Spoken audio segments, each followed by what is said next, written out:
I see you. Die hard. Trap. We gonna do this one the right way. We in here forever. Yeah. Die hard. Homie, die hard. You can check the swag, he the realest by far. Swimming in that blue and orange, he the lifeguard. Yeah, he been through pain, at least he got some nice scars. He can smell a trophy, yeah, you need it back to back. Represent himself, his own name is on his back. 10 toes down, try to stop him, he come back. Bandwagon hoppers, he will knock you off your tracks. You ain't saying nothing, Nero been here from the start. He been working in the lab to take his team and make it art. See him going over film to help him build and make him smart. He will tell you how he feels because he's real and he got heart. He will never fade away, he will never change his face. Everybody picking faves and he's feeling out of place. Cause he is for the team and he always rep the squad. Like that Christmas movie, he gon' always die hard. City on my back. They ask me what's my name and it's on my back. I'm just speaking facts. We got big dreams, we ain't looking back. We be really die hard, yeah, that's a fact. We be really die hard, ain't no going back. Make the whole crowd rise like a thermostat. Fourth quarter, I'm the killer that's gon' murder that. Bang, bang. What's good, guys? Dynamic Podcast in the place to be. 9 p.m. West Coast trip. We are diehards, man. This is what we live for. Live for no sleep watching these damn Knicks put us through a heart attack again, probably. I guess it's Utah Jazz team. So we're playing right now against the Utah Jazz. They actually have 80s night. So that's the reason why you see the thumbnail. I got Dr. Duncanstein there. So I mean, for people who don't even know who the hell that is, man. So let's look that up. Dr. Duncanstein, Utah. It's Daryl Griffin, man. So I mean, you want to talk about guys? They say, oh, guys back in the days weren't athletic and stuff like that. There were plenty of athletic guys back in the days, man. So I mean, this is Dr. Duncanstein here. Let's just check out something here. Let's do just regular highlights, just for shits and giggles, just to get the show started here. Turn the sound off before I get flagged. It's supposed to be the 80s, but they'll play like weird music and stuff. He had the George Jefferson hairstyle going on. For those who know who George Jefferson is, he had like the ball in the middle but it was just a different era. That was okay back in the days. As you can see him tomahawking from the back of his head, jumping from the dotted line all the way up there. You know, they call him Dr. Duncanstein for a reason, man. He can't used to come down the lane and dunk all the time. I remember him at the end of his career. You know what I'm saying? He was a good basketball player. He wasn't like overly tall or anything. I think it was like 6'5". I'm not sure what it said just now. He might not even been that, man. But as you can see, the guy was a pure jumper, man. Even on the jump shot, he got really good height on the jump shot. You know, just a really good basketball player. All the way inside against the whole team there. Almost banged it on everybody. That's one thing about him. Every time he drove, he tried to dunk it, you know. Fast breaks, as you can see. Spreewell-esque, you know. It was interesting, man. There's a lot of forgotten players back in the days, man. They always talking about the same damn players, you know. Like there's not like, you know, shout out to like the Knicks. The Knicks been around for, shout out to Harlem CEO. He hooked us up with these hats here, man. So this is from his brother's company. Right there goes the logo for his brother's company. What's the name of the company? I don't see the name. I can't make out the name of the company. Is it on the side here somewhere? N4th. Yeah, so I mean, if Harlem CEO is watching, he can put it in the chat the name of the company. But he hooked us up with those hats. They're actually official Knicks hats too. They were licensed by the Knicks for them to make those hats. So that's pretty cool. So let's just get rid of that. Little history lesson there with Dr. Duncanstein. The game hasn't started yet. Like I said, 9 o'clock, man. This is for the birds, man. I kind of want to go to sleep. I'm really tired, but I cannot, go through a night without watching the Knicks. Man, I have to watch the Knicks, man. Even when I can't make the podcast because of work or whatever, I still got my phone going and I'm watching the game. I can't broadcast, but I am watching the game. So right now, the same starting lineup. Jericho Sims is starting with DiVincenzo. Like I said, every freaking night now, we're playing 3 against 5. They have a couple new names too. I see Simone Fitonoshisi, whatever the hell his name is. He's starting for them for Utah. So I never heard of him before. So watch out for him to blow up because Knicks tend to let random players beat us every freaking night, man. So I'm trying to get my screens together here before we start this game. Yeah, man, a couple things, out there. You see Draymond Green got suspended indefinitely. So like, people say, "Oh, that's part of the game," and this and the other. No, it's not, man. No, it's not. People say, "Oh, wow, that's excessive." Yo, the dude is just turning around and just clocking dudes for no fucking reason. You know what I'm saying? How is that okay? So I mean, when it comes down to sports and stuff like that, yeah, fighting is a part of it. You could fight, talking shit and all that stuff. But when is it borderline criminal? When does it become a criminal offense? Because I mean, if the guys are if you're posting up and the guy's pushing you or whatever, that's basketball. If you want to turn around and square up if you want to, that's fine. But just incident, and not even like it wasn't even like malicious contact. It was just regular basketball contact. He just turns around and knocks the guy, and good acting job by Nurkic, but he still wildly just punched them for no reason. You know what I'm saying? Just like the kicks to the nuts over the years and him choking out, my man Gobert. It's not a good look, man. I mean, like I said, when does it turn to criminal? You know what I'm saying? Like, or like, what if Nurkic, really got hurt and they say, you know what, I'm pressing charges, fam. Then it's not the NBA. Then you have to step into the real world. You can't just assault people randomly just because you're mad in a basketball game. You know what I'm saying? If I was mad at work and started punching people, I would be in jail. So these guys in the NBA, they think they're higher than regular people. So I mean, and people put them up there too. Oh, they're playing basketball, they're millionaires in the NBA. The commissioner's an asshole, this, that, and the other. But shout out to Laurie Markkinen here, just hit the first shot of the game. Laurie Markkinen, he's a good basketball player. Right on brand with Utah, man. Utah tends to always find, the white players. You know what I'm saying? White star players. Boston was like that too for a lot of years. So it's just one of those weird things that so surprisingly Utah always has like a bunch of good white players. It's not I don't know. Just you just come to your own conclusion with that. So Olenek used to play for Miami and he's on Utah. So I mean, this kid that they were talking about, he's number 3, I believe, out there. No, so I mean, they have a couple guys out here that I never heard of. So that's Keon Jones or something, like George or something like that. Trying to figure out his name. Keontae George. He's a 6'4" guard, shooting the three there, wide open, misses it. Number 16 gets the rebound. We're gonna get to know some of these guys. Colin Sexton is a guy that I wanted to be a Knick a while back. Shout out to me and State. Me and State was like totally convinced that Colin Sexton was going to be like the starting point guard for the Knicks, just for the simple fact that he was a cheap alternative and still can get you 20 points per game. Here he is in Utah. They've been benching him for no reason, but he's been starting lately because of injuries.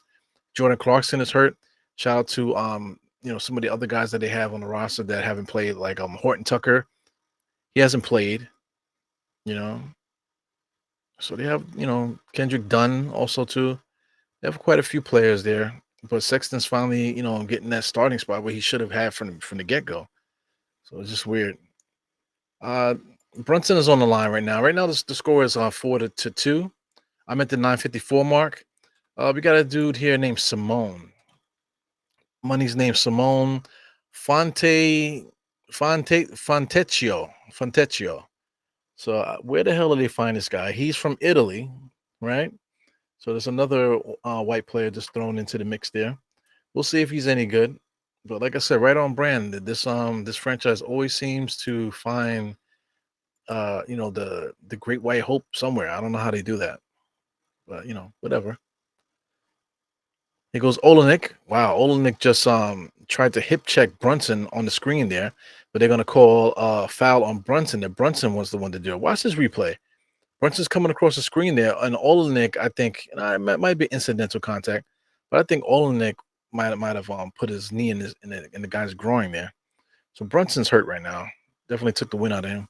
Colin Sexton, top of the key, gives it over to Keontae. George, back to Colin. So this will probably be like the first evenly matched game the Knicks had starting off, where it's like three scorers or three NBA caliber players versus three NBA caliber players, with two bums. As the Italian kid gets the rebound, gives it over to Olenek, just transition 3-point shot in the corner. Like I said, this game, the game of basketball, if people say there's a modern era, every time down, when the Knicks miss, the opposite team always runs to the corners and tries to get these open threes in the corner. Shout out to Julius Randle finding Jericho Sims on the inside for a nice dunk. So, for those that didn't know, on MBK Network, I did the controversy with Josh, man, Josh Uncle Fulio. You know what I'm saying? So we did a simulcast. I asked them to post it on my channel also. So we were on both channels. So my main thing, I wanted to talk about Dolan, but he wanted to talk about the season and stuff like that. How can the Knicks compete? And he was more talking. He wanted to talk about the lawsuit, you know. But I want to actually talk about Dolan, possibly moving the team, moving the Knicks to Vegas. So the point I was trying to make is that, they'll move the franchise the same way that the Seattle Supersonics moved to OKC. They won't be moving the Knicks, but they'll just be removing the franchise. So Julius and Brunson, all those guys will just go to Vegas and they'll be playing in Vegas under a different name.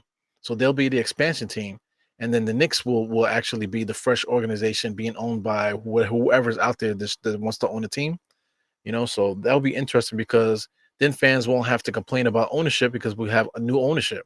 A lot of fans, they won't be complaining about draft picks because we're going to need our draft picks. Dispersal drafts and stuff like that. We're going to get a dispersal draft to get some new players in here, start from scratch. A lot of fans probably would want that. You know, one thing's for certain too. The city doesn't want the Knicks around. I mentioned that also. They don't want the Knicks to be where they are anymore, so they have to relocate. But the relocation is on Dolan's shoulders to do that. So the city's not going to relocate the Knicks. Dolan has to relocate the Knicks. So the problem is, where do you put the Knicks in the city? There's other places in Manhattan that you could put them, but everywhere is so. I can't think of a place that you can stick like Madison Square Garden style arena in New York, man. So what are the Knicks gonna play in Radio City? It's like weird, man. So it's just weird stuff, man. Are they gonna move uptown? They're gonna move to a different borough, so that's not gonna be a good look. It's gonna take a while for fans to really get used to it or like just be like attached to something like that. So we got some, just regular broken style of basketball right now. He's got a charging foul here. Brunson takes another charge. So Brunson's getting fucked up earlier on here. Score right now is even. I'm already behind on this in this stream right now. So I'm behind about 30 seconds. Knicks are 9-9 right now with 6:55 left. I'm still at 7:29 at the moment. So there's actually 6:49. Yeah, so I'm approaching 7:13 now. RG's coming across a Jericho screen there, comes inside, throws it at the rim, and then Julius comes and cleans it up.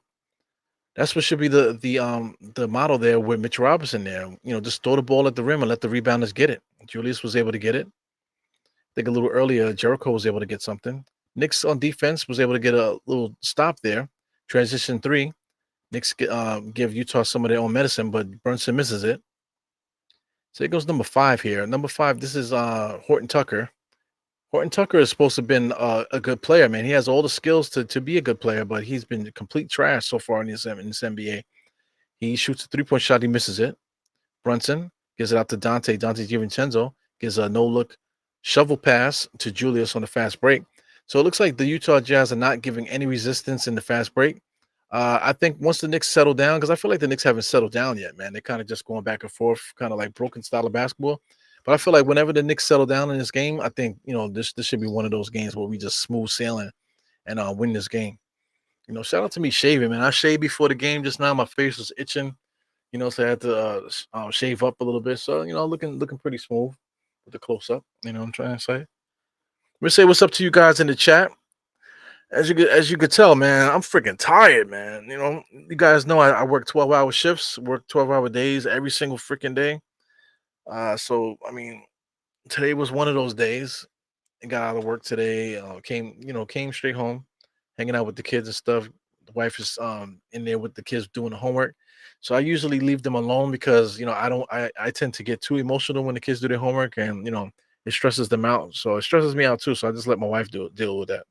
If I need to interject, I'll interject. But a lot of hugs and kisses coming in today, man. Definitely miss my family today. Shout out to Geraldine. Shout out to Pudge in the building. Best Nick roster since 2013. I don't know, man. I kind of liked our roster last year. I just wish that Obi Toppin was a little bit more effective, as a backup. I wish we were a little bit more healthier. IQ betrayed us, Julius betrayed us, RJ betrayed us the whole freaking season. He played well in the playoffs, but the Knicks never played to their strengths. We always behind the eight ball, man. Just a lot of bad luck. To win in this league too, man. In order to win the championship, you actually have to have some luck. So I mean, like, injuries come and go, but if you can have that season where the injuries don't really bother you too much, you actually get decent production from your guys out there, and everything just works in synergy. Then the ball bounces your way. Sometimes then you can win. We were talking about Toronto. We just beat Toronto, so I mean, Toronto traded DeRozan, which was their franchise player, for a lot of years. They traded him for Kawhi Leonard, and then they won the championship. So who said that they would be able to do that? And who said that the DeRozan and Kawhi Leonard would be an even trade, especially like Kawhi, who was actually a little younger. You know what I'm saying? Who would have thought that that would have been an even trade, that they would have agreed to that? And then who would have thought that Toronto would have went to the championship? I mean, Kawhi hit that corner 3-point shot. There was a miracle to help them advance in the playoffs and stuff like that. So, like I said, little things like that have to help you along the way to help you get there. So yeah, man. So it's 11-9 right now. Definitely behind. I'm gonna see if I can refresh this, because I'm way behind, more than normal, man. So let me just check this out. Yeah, man. I got some loose eyelashes, man. This is bugging me out. So as you see, I'm rubbing my eyes today. Got some eyelashes. I'm monotone today too, man. Like I said, it's 9 o'clock, man. I'm freaking tired. These West Coast trips are something else. Shout out to the West Coast, right? A lot of times these games with the Knicks play, they're like at 7, right? But over there in the West Coast, 7 - 3 is like 4 o'clock over there. While the Knicks are playing at 7:30, in California, those games are coming on at 4:30 in the afternoon. So guys are still at work while the NBA is on. So every market has their issues there. So Utah has been trying their best to try to capitalize on these fast break attempts and stuff. Julius Randle looks like he's ready to be dominant out there. There's no resistance. Larry Markkinen, it was supposed to have been possible trade target for the Knicks. Trading Julius for Markkinen. Markkinen is a good player, but I would rather have Markkinen and Julius together rather than having Markkinen over Julius. Julius is a better player, man. You know, Marketing can score and stuff like that, but I just think, as far as the way that we want to play, I just think that Julius just fits way better, man.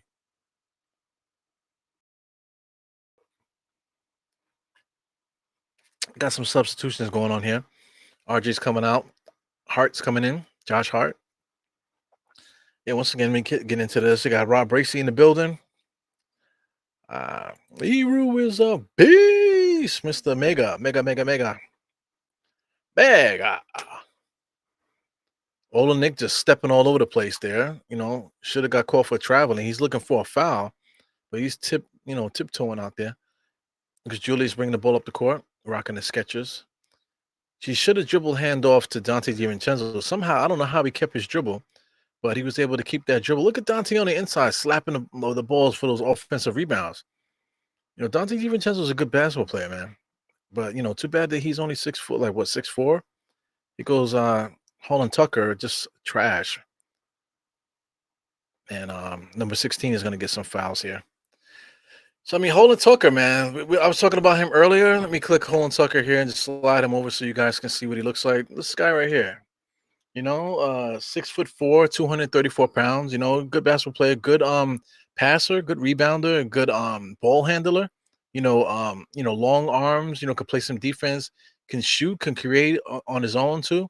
But for some reason on the NBA level, he just cannot make the dots connect, man. So Utah actually started him as a starting shooting guard. I had him on my fantasy team because I'm thinking that maybe this is the year that he'll probably start to make things connect. Right now he's on 23, so he's still young, But at this point, the same thing like Quentin Grimes, these guys are around the same age. Like, when are they going to start to win? When are they going to start to make those dots connect? So this guy Quentin Grimes is not the only player like that in the NBA. With talent that just can't make it happen. IQ with a corner three, he makes that happen, knocks that down right on cue. I'm at the 425 mark, man. Let's get busy with this play by play. So we got Horton Tucker here, top of the key, asking for a screen. They didn't even give it. He gets into the post, high post, kicks it back out. They're swinging the ball here. Colin Sexton is asking for a screen, but then he fakes taking the screen and then drives in, tries to dunk it on Brunson there just now. IQ's bringing the ball up the court. So Colin Sexton just scored. IQ picks up his dribble on the inside to Hartenstein. I don't think Hartenstein was ready for that. Hartenstein inside to Brunson. Brunson double pumps. He gets fouled, though. So Brunson definitely knows how to make contact out there. Yeah, so Fantichico, Fanticchio, Fantecchio, whatever the hell his name is, man. But that's a crazy Italian name if I ever saw one. So far with the scores right now, you got Sexton with 6. You got that Fanticchio guy with 5. Marketing has 2. Nobody else scored for Utah. Checking out the Knicks right now. The Knicks, Julius is setting the table as always, 8 points. 2 points for Sims. Brunson got 4, and DiVincenzo and Barrett and the rest haven't scored. I quickly did hit a 3 also. Brunson right now is knocking down his free throws. One a lot of people have been saying it, man. Julius, he sets the table for us. So early in the game, if you want Julius to play well, you got to give him shots early. So I just think that has to be the case every single time for Julius. Get him off early. That way he can start rebounding and playing defense and focusing. Then wow, Utah just hits a 3-point shot. That's that Fanticchio Italian cat with a 3-point shot. Throughout the game, you let RJ get his, and then like in the third and fourth quarter, you start to run the Brunson IQ show. You know, go to Julius in times during the game if it makes sense. So Utah causes a turnover here, man. So here comes Utah, finds the guy in the corner, he fakes the shot, kicks it out to the other corner. He drives into the paint. Now they're kicking it back out to 3. Utah doesn't really have anything going right now. Here goes Horton Tucker just with a step back 3-point shot. He misses that. Hartenstein with a nice rebound after the box out. Brunson lead pass to Julius after Julius sealed off the Utah guys. So this is one of those games where Julius Randle is going to eat crazy in this game, man, because they can't guard him. They have nobody as strong or physical as Julius right now. They can't stop him. Horton Tucker comes down the lane, gives it to the Italian cat, top of the key 3-point shot. He misses it. Utah got the offensive rebound, was not able to finish. Here goes Josh Hart, full head of steam to Julius. Julius throws a bullet pass that was blocked, so he dribbles it back out. He's like traveling like crazy. The refs are not calling it. Comes off a Hartenstein screen. Knicks got nothing going on here. Julius probably should have passed it to Hartenstein. He was open. But here we go, Julius fighting his way on the inside. Pump. Left-hand side layup is good. So, I mean, like I said, Julius can't be stopped right now. 12 points early on. Like I said, this is the formula. Feed the beast early on, and then work your magic the rest of the way. So right now, RJ's out the game. So RJ's going to come in a little while when they have like the full bench mob out there. So Horton Tucker doing a lot of dribbling, a lot of moves. That's not doing anything with it, man. A lot of cute moves, man. Nothing's happening. Brunson over to the corner to IQ. Hart pushes it. Julius again with a 3-point shot. Front of the rim, no good. Hartenstein with the rebound. Brunson drives baseline on the left. Shot is up, no good. Julius with the rebound, and he lays it up. So Julius got 14 points early on, man. So this is one of those games, like I said, Julius is going to eat. So, I mean, they need to continue to feed him. He got 14 points to start this game right now. So, I say let's see if we can get him 20 a quarter, man. 15, 14 right now. Let's see if we can get that every single quarter. As number 30 shoots a 3. Julius with another rebound. So like I said, Julius is scoring. He's going to start rebounding and playing defense. Brunson, nice move there. That hard dribble. That hard pickup dribble that he usually does for the layup. Patented move. Knock that down. So looks like Utah is calling a timeout to get themselves together. Knicks are up by 10. So just judging by what I'm seeing out here as far as these rosters are going here, the Knicks should not lose lose any quarters here. You know, we should. This is one of those games we should just whip this team's ass. Because I'm looking, Kendrick Dunn is out there. You got I can never pronounce Money's name. Agbaji, whatever his name is, he's there. He's decent. Horton Tucker has a lot of skills, but can't finish. You got Kessler is out there. Uh, Keontae George is a nobody. Sexton is a guy that they didn't believe in over in Utah. He's actually coming off the bench. You got Fontecchio, whatever his name is, starting just because, but he does have 8 points, 4 assists, no 4 rebounds, 1 assist, 1 steal. He's playing really good right now. Laurie Markin is not doing shit right now. He only played 4 minutes, 2 points, 1 rebound. And Kelly Olynyk has 3 rebounds and 1 assist, nothing else. So, like I said, I don't see anybody out there defensively or offensively that's going to do shit for us right now, shit against us, in this Utah team. So, anything less than like a 20-point lead, man, is going to be sacrilegious today, man. Yeah, so proud to be a Knicks fan, man. Proud to say that stuff and believe it, Scroll down, see my man Kareem in the place to be. Kareem. Got Jay Tucker. What's good, Jay Tucker? With the titty balls out, titty balls and the abs out. Got my man Dwayne Dennis. Bobby Santiago in the place to be. He's a Sexton, always plays like he's on something. Yeah, man. Got the crazy eyes, you know what I'm saying? Got the bugged out looking spectacles. Mr. He actually looks like what's the name of that show, the time travel show? Time travel cartoon.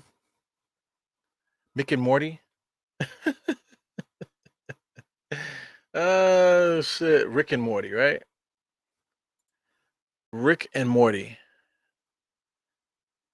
It looks like Rick and Morty, man. It looks like Morty. There he goes. Morty, I believe, is this guy right here with the pointy hair. That's how Colin Sexton looks right now. Let's take a look at Colin Sexton. X that out. Let's get some Colin Sexton going. Colin Sexton.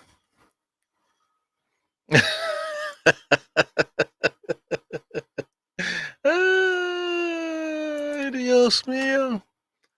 Yeah, look at Colin Sexton, man. Look just like freaking Morty.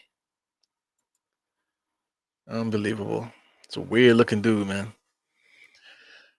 Would I like him on the Knicks? Yeah, because he could play defense. I think Tom Thibodeau would unlock is like a cliche term right now, but I think Tom Thibodeau would definitely unlock Colin Sexton's competitiveness on the defensive end.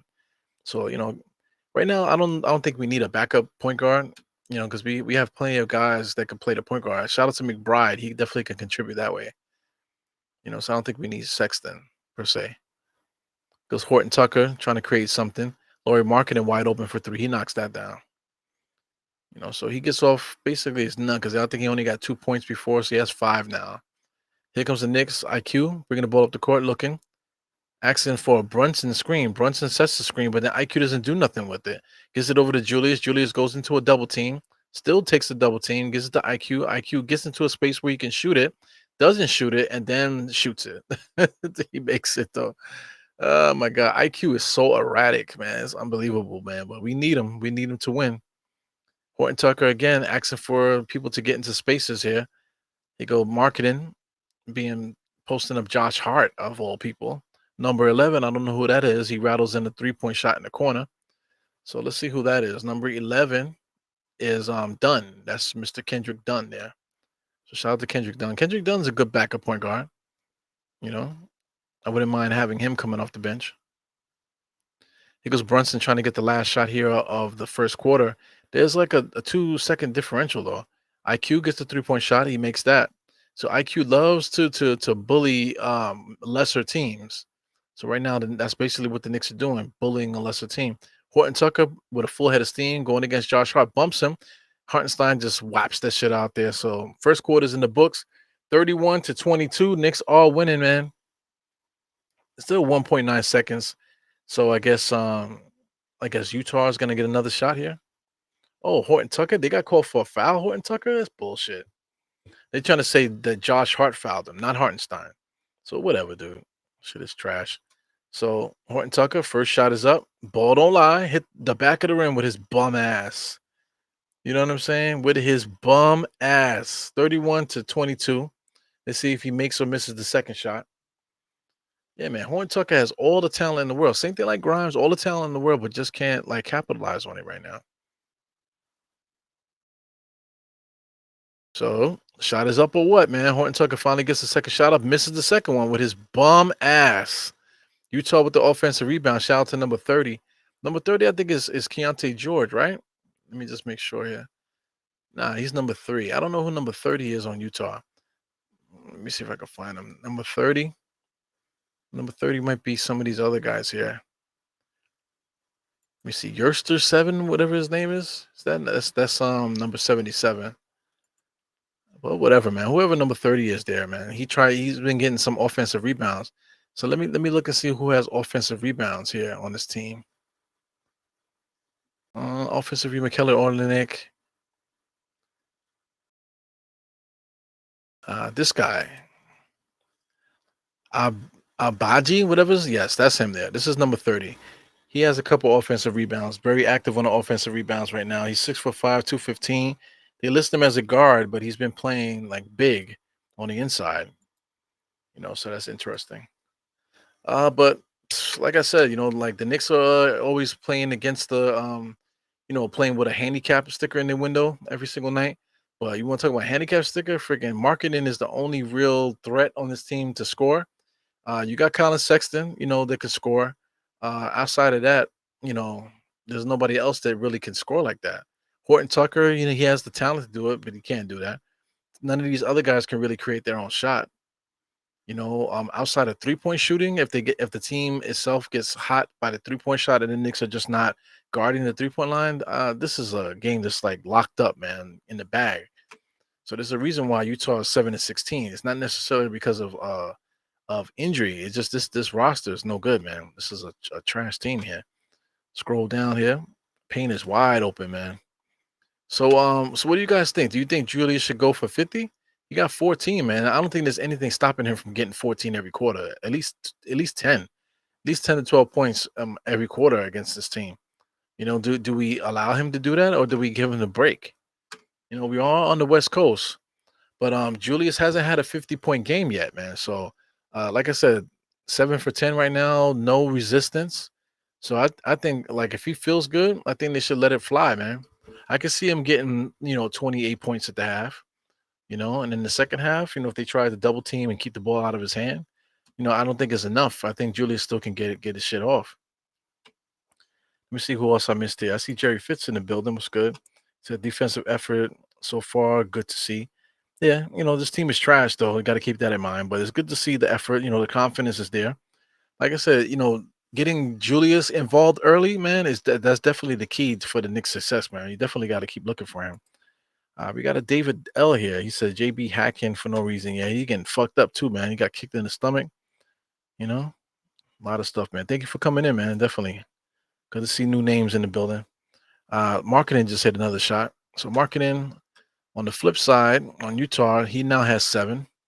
That Italian dude is leading their scores right now with 8. You go, RG's in the game now. So we got the the second unit in the game here. I told you that. Julius Randle came out. RG came back in so he can be featured in the second unit. So they're trapping now. Knicks are trying to beat the trap. Hartenstein was able to get the shot off, but not before the shot clock is over. So bad possession there. Tom Thibodeau's pissed off. He's always pissed off, as if we have an offense that we run. It's like ridiculous. But bad possession by the Knicks there. But this is a successful lineup here. This lineup. So we'll see how this works. Marketing, catch and shoot, misses that. Knicks fighting for the rebound. Hartenstein seems to have his hand on all these rebounds here. Knicks pushing the ball. Hart all the way in the inside. Didn't even look at the rim. Kicks it back out to RJ. He misses it. I mean, these layups, man. The Knicks pass up so many layups, not paying attention, looking for that 3-point shot. Yeah, man. You want to talk about offensive rebounds? Julius has 2. Hartenstein has 1 already. Basically, right now the Knicks have 6 offensive rebounds early on in this game. So that's pretty dope. Score is still 31-24. Nobody's really scoring. Kendrick Dunn doing his Dr. J impersonation. The pass went to nowhere. You got guys in the audience yawning already, man. So he goes number 30 all the way to the basket. Off the backboard, he misses that. Utah's fighting for the rebound. 77 gets it over to Markin. Markin fakes the three, gives it to Kendrick Dunn.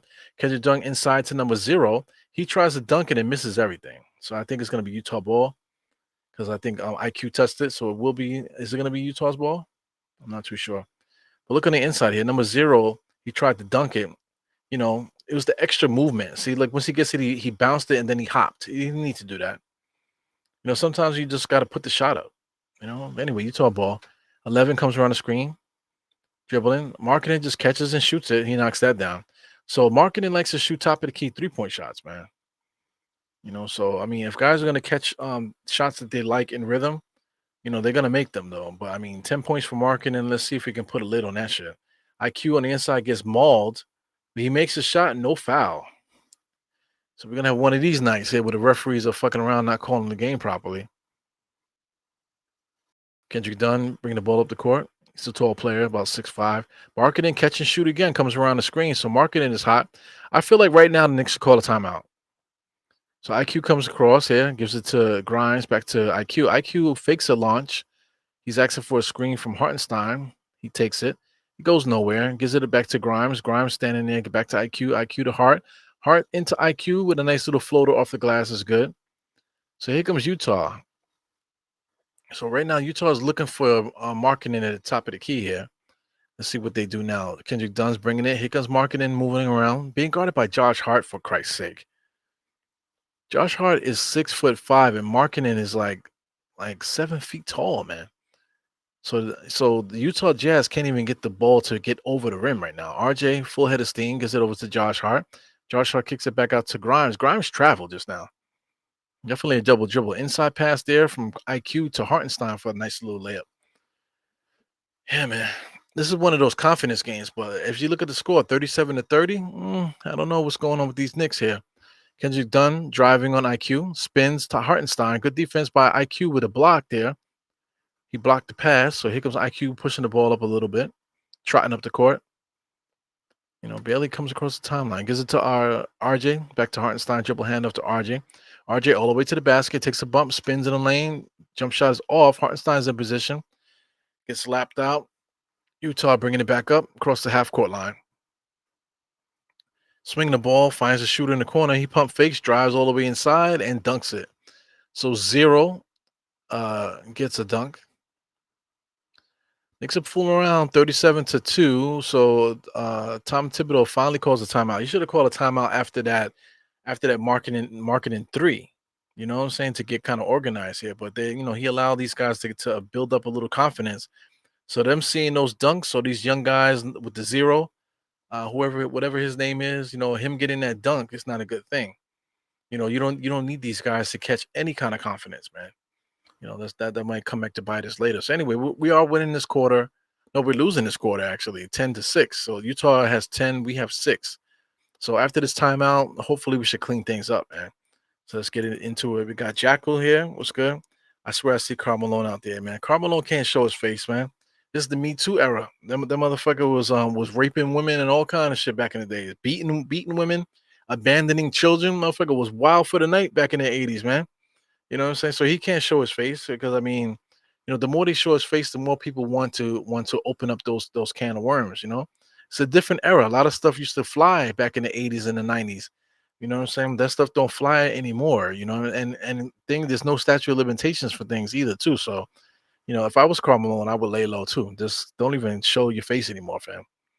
Let's keep it rolling here. Got David L again. He says, Chuck got no post moves. He got burnt by Sexton. Yep. Scroll. So when you say Chuck, right? Who the hell is Chuck? So Chuck is Brunson. Is that Chuck? Scrolling.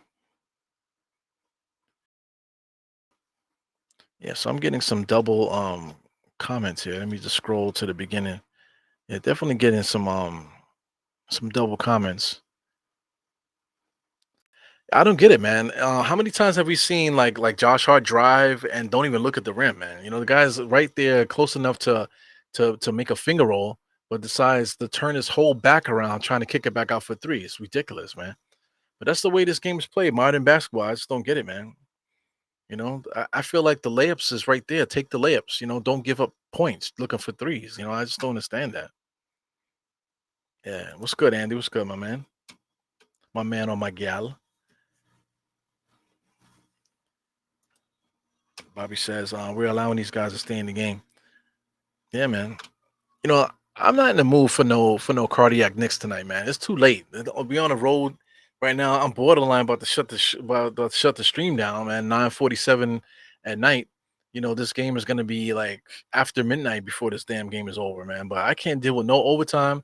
I cannot deal with no stress tonight, man. It's like, come on, man. Let's have a nice, interesting game. Keep us entertained tonight with no bullshit. Shout out to the old head. What's good, my man? I have that same hoodie. The hoodie don't fit me no more though, but I got that same hoodie. That's the Amazon special right there.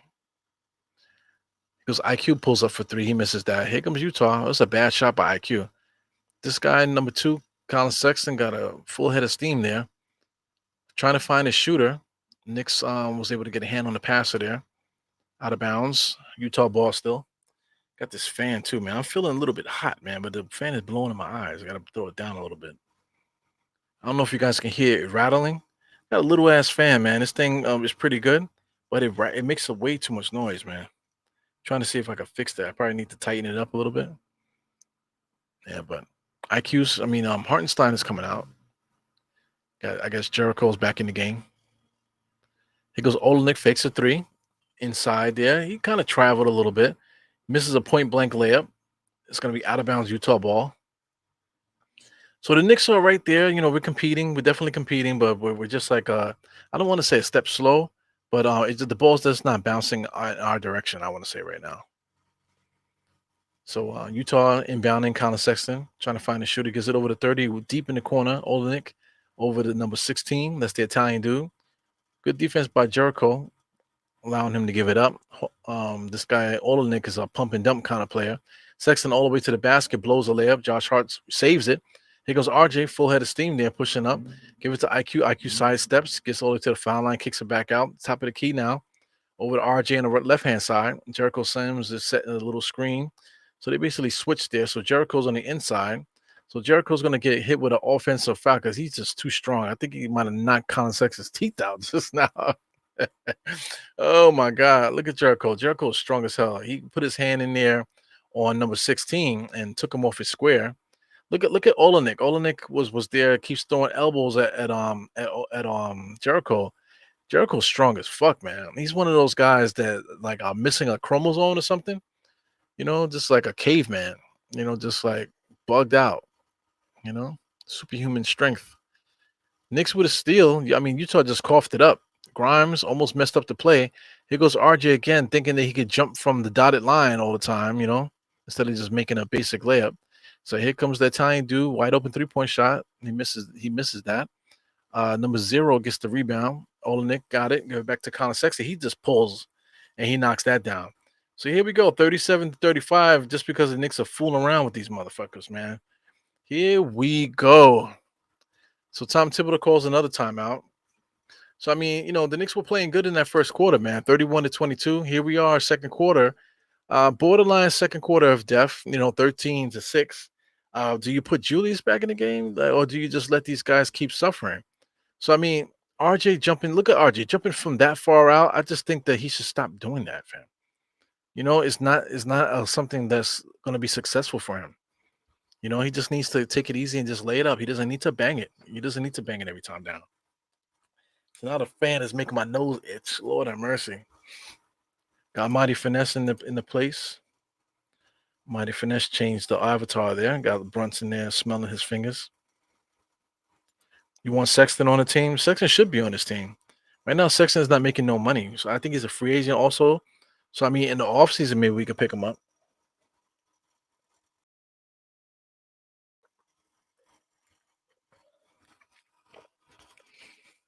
So, Chuck, I'm not happy that Chuck taking minutes from DD.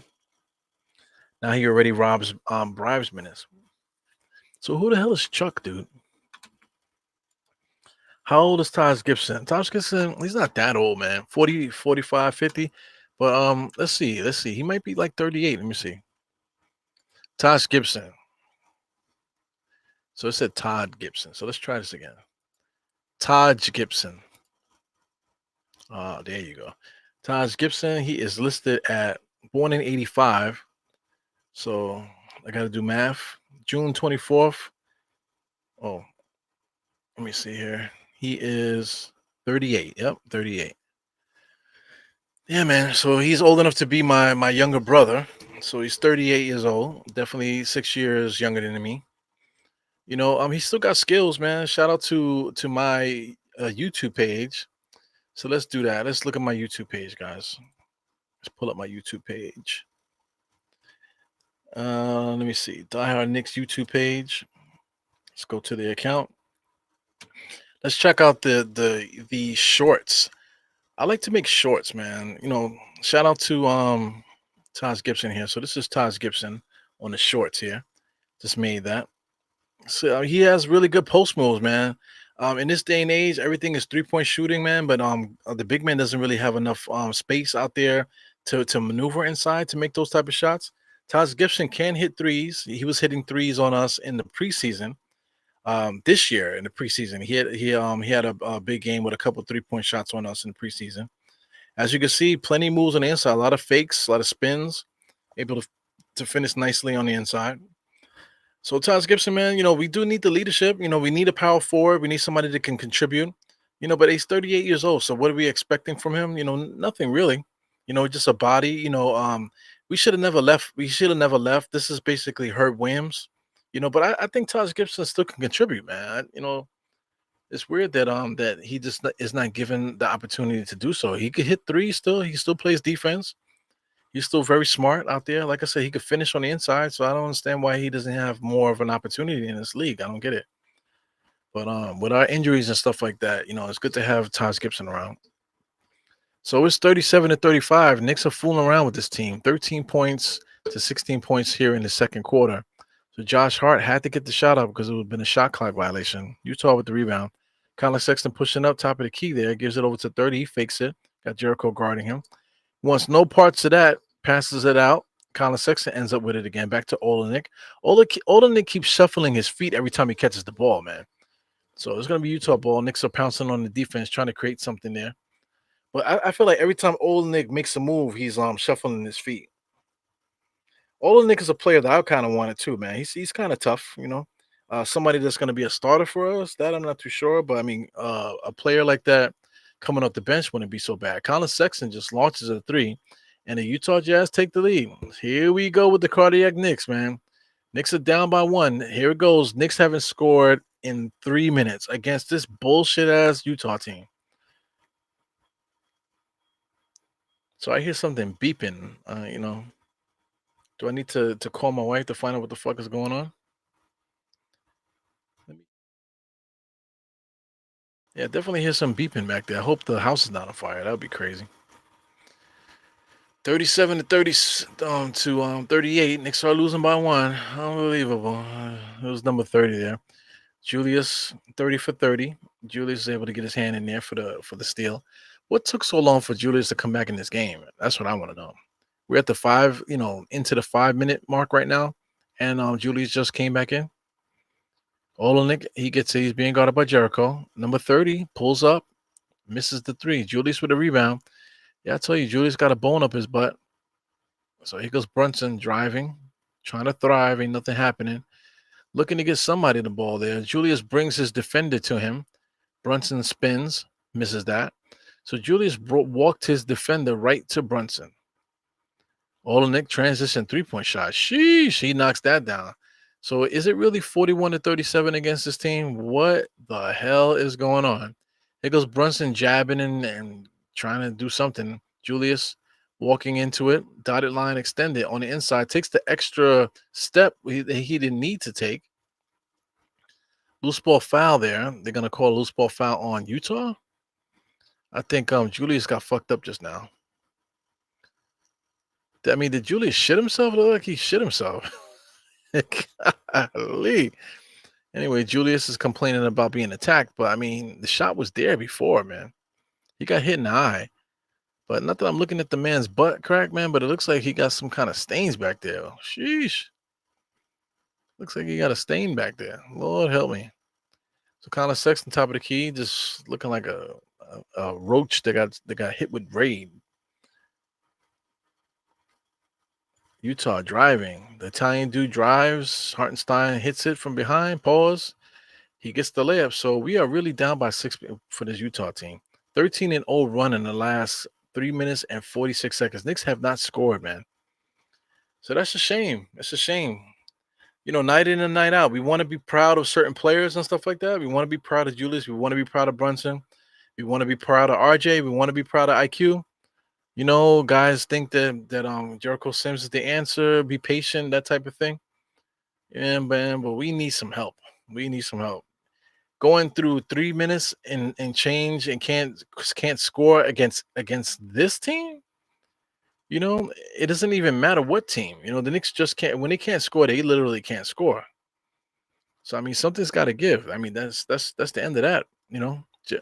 Grimes gets it. Nobody wants to shoot it. Now it's back in Julius' hands. So now he has to go 1-on-1. He has to get the shot up. Wow, DiVincenzo with one of the most athletic dunks I've ever seen, man. What the hell? It looked like he jumped twice in the air just now.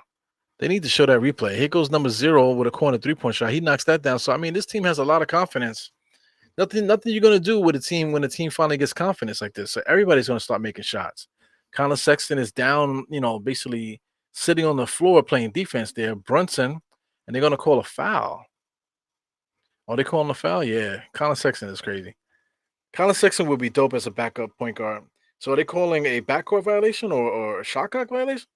It's definitely a Knicks turnover there. So Connor Sexton is jacked up. Shout out to Clarkston there.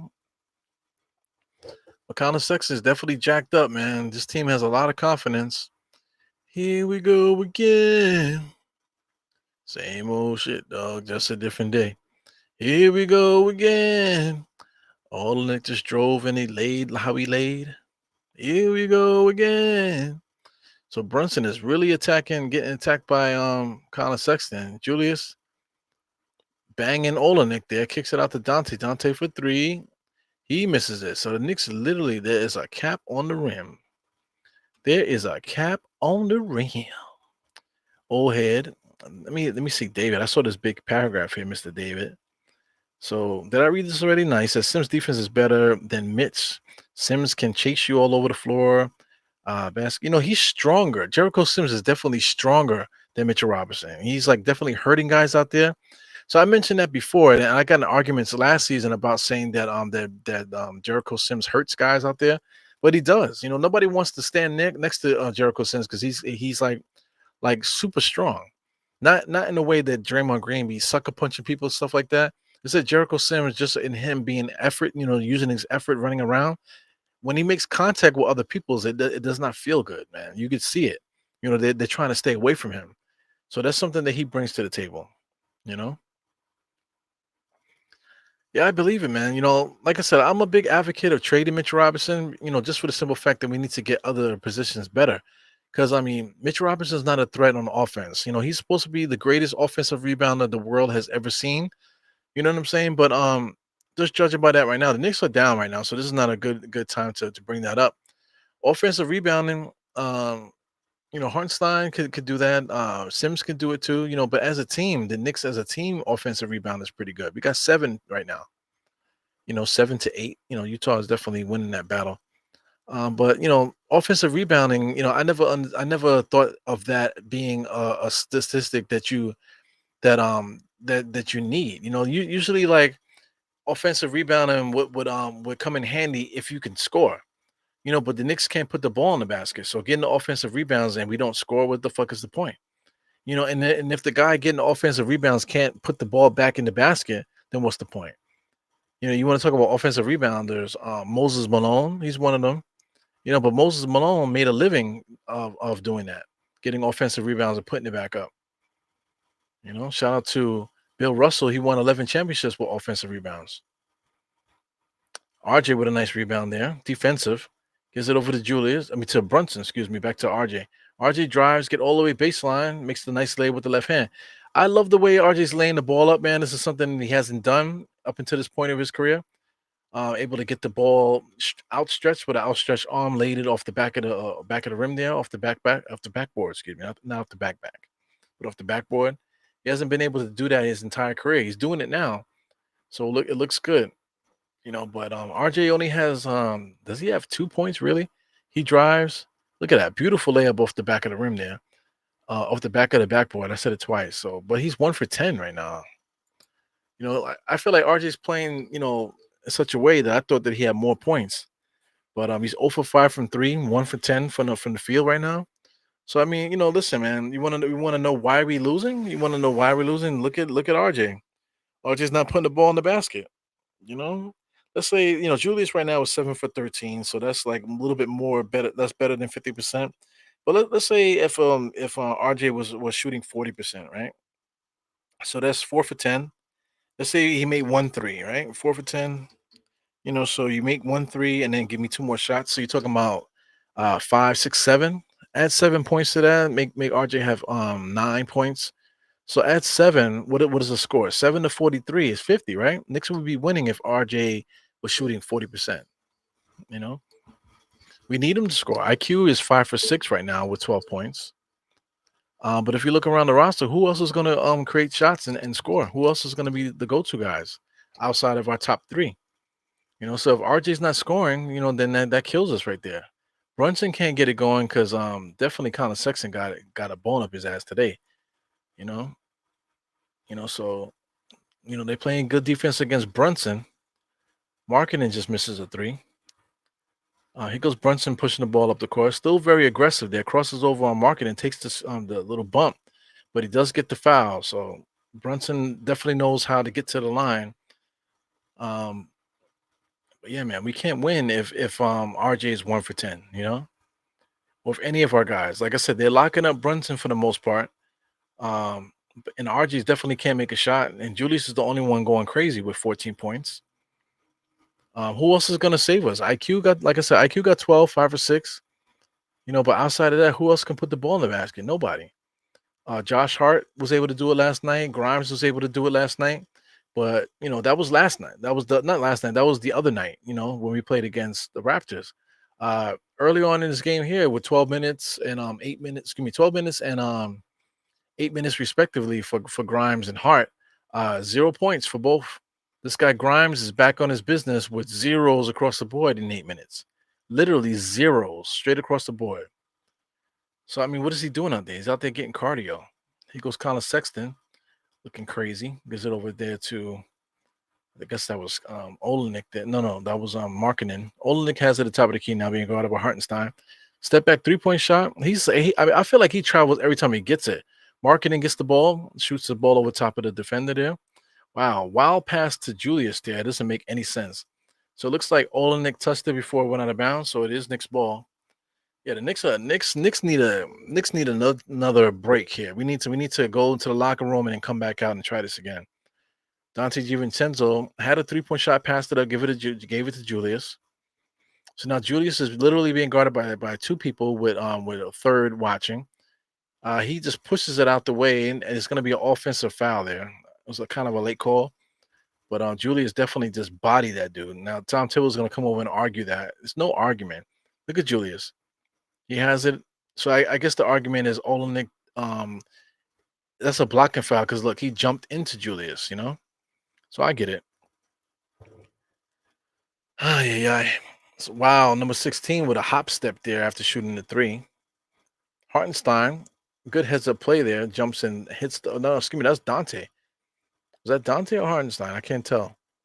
You know, I'm not being racist. I just couldn't tell. So, anyways, it's the Knicks ball. They got to call a timeout. It's 1 minute and 26 seconds in this half here. So I'm not really worried about it yet. You know, I'm not really worried about it yet. But I am getting nervous. I am definitely getting nervous. So yeah, man. David L. Shout out, like once again, shout out to Josh. You know, Josh likes to he likes to state what everyone's stating. You know, like everybody's saying that Mitchell Robinson is going to be defensive player of the year. But Yeah, everybody's been saying that since the beginning of the year, but it was like he's the favorite to be that, but I don't think Mitchell Robinson displayed any defensive, super defensive capabilities out there. Because he got his share of ass whippings. Everybody knows that Mitch Robinson can't guard perimeter players, but I thought he was a guy that can guard all five positions. I thought he was a guy that can come out and guard you know what I'm trying to say. Like, so which is it? I just see it as so many excuses. So I'll just double down on that, man. I feel like Mitch Robinson needs to be out of here, bro. I literally believe that. Mitch Robinson is not because that he's that bad. It's just that he's good enough, and there's enough buzz around his defensive and offensive rebound capabilities that you want to sell high. You're talking about Julius selling high. Julius has been playing well for 5 years now, so it's not selling high. That's the way that he is. But Mitchell Robinson right now is he's been playing more minutes than he's ever played. You know what I'm saying? So right now he's hurt now, so it's too late. But selling high would have been dope. He just had surgery on his ankle for Christ's sake. 8 to 10 weeks he's going to be out, and then he's going to be reevaluated. So he's got to get himself back into shape. When he comes back in, he's going to be slow and not really whatever. And somebody that doesn't really do nothing but rebound and quote unquote play defense, he can't score. So when he comes back, what is he giving us? It's just garbage. It's very garbage, super garbage. So, like, if I had my way, I would have put Mitchell Robinson in a deal already. Fournier would have been gone. Mitchell Robinson would have been gone. They made a decision with Dante DiVincenzo, so Grimes should have been gone. You know what I'm saying? So package those guys up, throw the draft picks that we're not going to use together, and go and get somebody. We should have gotten somebody by now. Entering the season, we should have gotten somebody. And I'm not talking about, you know, what's his name, DeRozan and Bogdan, Bogdanovich, the same guys we keep talking about. We might have been able to pull somebody else, because, like I said, Mitchell Robinson, through his reputation, Quentin Grimes through his potential, the draft picks, plus Fournier is still a player that can be placed in somebody's rotation. So we could have gotten something, you know. I see Wojnarowski was talking about that the Knicks are probably not going to do anything at the trade deadline. They're more than likely going to put all their eggs in the basket in the offseason. But if that's the case, then I feel like we shouldn't even watch the Knicks anymore. Because I mean, like, we're watching this team not being able to score for 3 minutes at a time sometimes, struggling against a loser teams like this that they can't score either. But playing against the Knicks, they get the confidence, and the Knicks can't score to battle back with them. Goes hard, marketing all the way, kicks it out to 16. 16 in the corner, he misses that. Big time rebound by Dante DiVincenzo. Julius pushing the ball up the court. He's being guarded by two people. He's dribbling, going against Olenek, just bumping in everybody, and gives it to Dante for the corner three. He knocks that down. So the score's tied 48-48. We got less than a minute left in the half. But yeah, man, trade some of these excess players that we don't need. We already got Hartenstein, we got Jericho. As we can see, those guys are serviceable at the center. You know what I'm saying? They might not be as good as Mitch, but they're like right behind him. They're like right behind him. Jericho Sims, Hartenstein, and now Taj Gibson as the big men. That's fine right there. Put Mitch Robinson in that deal. But like I said, 8 to 10 weeks out through the surgery. Can't do nothing about that right now. I only care about the Knicks, guys. Just care about the Knicks. So marketing on the inside. I mean, that was like the longest trot for a layup that I have ever seen. Yeah, man. Scrolling down. Knicks here. You got Brunson on the inside. Hartenstein able to get the offensive rebound, dunk it back in. Here comes Utah, rolling the ball up the court there. Colin Sexton picks it up. He just launches the three-point shot. He misses that. Number 16 with the rebound. On the inside there, tries to lay it up. Knicks play good defense to stop the ball there. So I believe number 16 is going to get some free throws. Got CC. Share the ball. He says, salute everybody. We blaming Tony Crow. What happened? Blame Tony Crow. He said that this was a trap game and nothing. Yeah, it is a trap game. I mean, but I feel like every single game is a trap game. Every game is like this. No matter who we play. We could be playing a good team or a bad team. It's always cardiac Knicks every single time, man. Shit sucks. Tony is the mad scientist, man. He definitely has a lot of great ideas and stuff. Definitely not I was gonna say analytical, but he's not analytical. He's just what I want to say. He just he's a practical thinker. You know what I'm saying? So that's how he is, man. Tony's good. Everybody brings something different to the table. You know, like I said, I've been trying to be a little bit more diplomatic sometimes, letting people get their thoughts across without getting so angry. Sometimes I get mad. But I think that's what I bring to the table too. I got a little bit of humor. I got the way that I speak. Just different than the rest of those guys. You know, Steph is she's like a leader out there. She's a good anchor. Very similar to Sim. Sim and Steph are very similar. We got Still Knicks. Still Knicks has you're talking about Ron from Still Knicks. He has the radio voice. Good personality. Shout out to John. Definitely plays well with him over there with Still Knicks. Josh with his ESPN. They call him ESPN Josh for a reason. Crazy opinions about things. Very smart. Very bright. You know. Shout out to Big Bubba. Big Bubba is sweet, very sweet. That's not a diss, but very knowledgeable and sweet. So Big Bubba's very good. Yeah, man. So I mean, nothing but Knicks. We got a good team over there, man. We got other guys too that always pop in. There's other people that Sim has been trying to get into the mix. You know, so we'll see what happens as time goes on here with that. Almighty Finesse, he says, always wanted Sexton when there was rumors. Yeah, remember when me and State used to talk about Sexton all the time? We actually did a pod to get well, I did a pod talking about it, and just me and State used to talk about it all the time. But I wanted to get Colin Sexton and Kevin Love in the same trade. You know what I'm saying? If we traded Julius or we traded whoever, I think that would have been a decent trade there. At the time at least. Kevin Love is older now. Like I said, Colin Sexton right now, he had got hurt too. He had got hurt again. And then he's been kind of like sitting on the bench there for Utah. That he's playing well now due to necessity. Right now he has 12 points, 4 assists, 3 rebounds. So we're at halftime. We literally at halftime. I totally missed that ball there. But I'm just getting into you guys' comments here. So I mean, real quick, the head-to-head stuff I really don't care about. But we could talk about the rebounds. I'll just talk about that from here. I'll just scroll this over because I really don't feel like doing the full halftime show here because I feel like this Utah team is not that good that we shouldn't be analyzing this game so much like this. So anyway, marketing with 15, as you can see, leading all scores for Utah. You got Fonticchio, whatever his name is, got 12 points, playing a good game, 5 rebounds, 2 assists, 1 steal against the Knicks. 12 points for Sexton there with a lot of energy, basically almost basically locking up Brunson for the most part. Brunson hasn't been able to do what he can do. We got some other bums. You talking about Hendricks, Yerk Stevens, Kessler, Horton Tucker off the bench. You got Kendrick Nunn. They got nothing on their bench. Look at that. 3 guys with 0, 1 guy with a 3, and 1 guy with 5 points. So basically nothing is happening with the backcourt.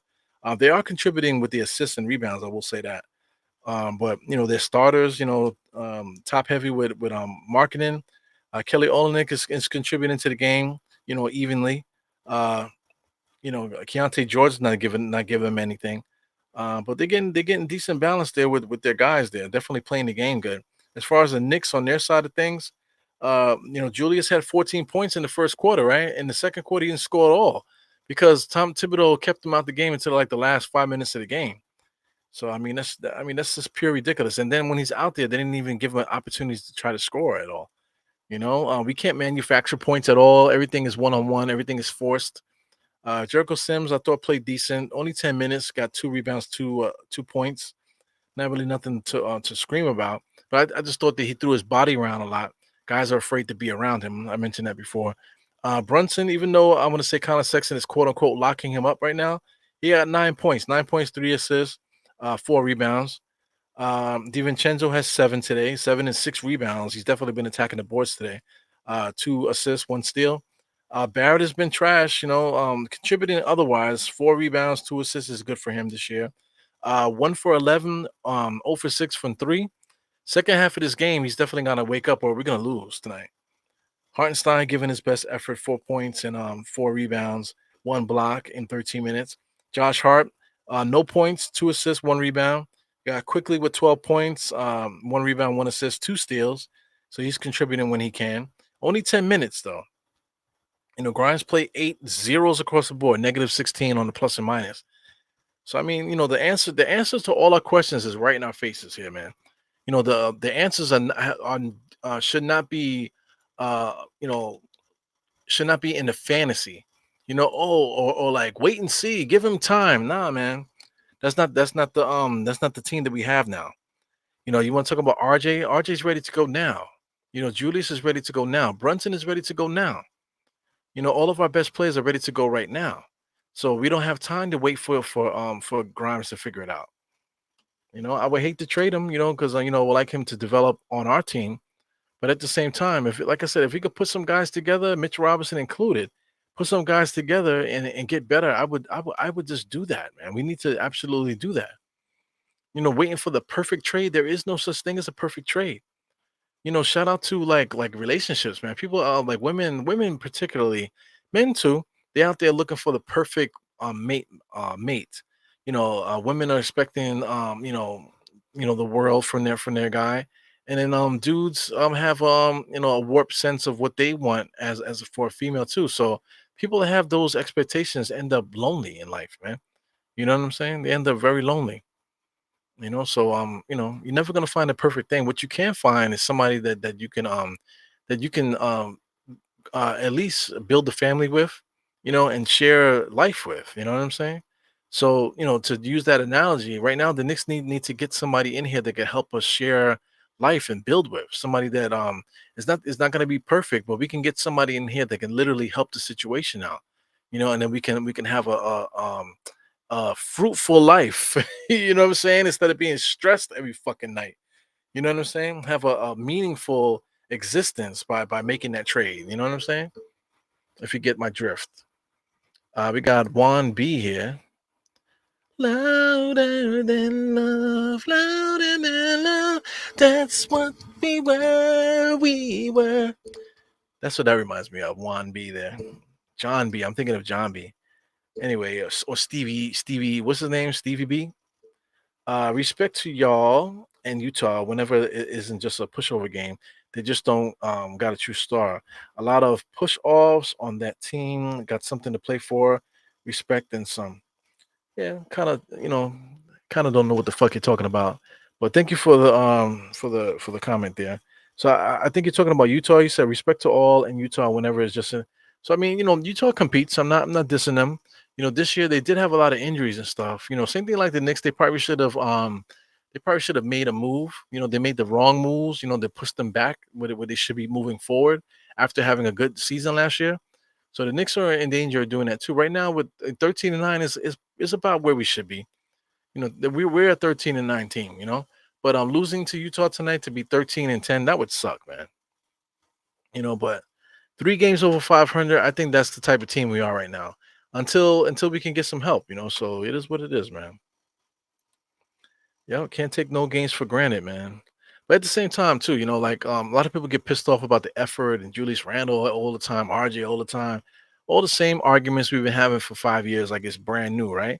I just think this year is a little bit different. This year we know what we expect from our guys. It's not going to be a surprise. We know what Julius is going to do. We know what Brunson's going to do. Now we know what Grimes is capable of. We know what Brunson is capable of. What all of our guys are capable. There's no secrets here. So I mean, we know that we know we can't score. We know we can play defense. We know under Tom Thibodeau we don't have no way of manufacturing points and stuff. You know what I'm saying? So we're gonna struggle offensively.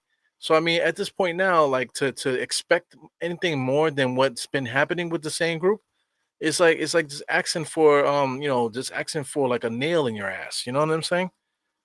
It doesn't make any sense. Wow, look at Anthony Davis. Anthony Davis is a I mean, for lack of a better word, Anthony Davis is a bitch. You know what I'm saying?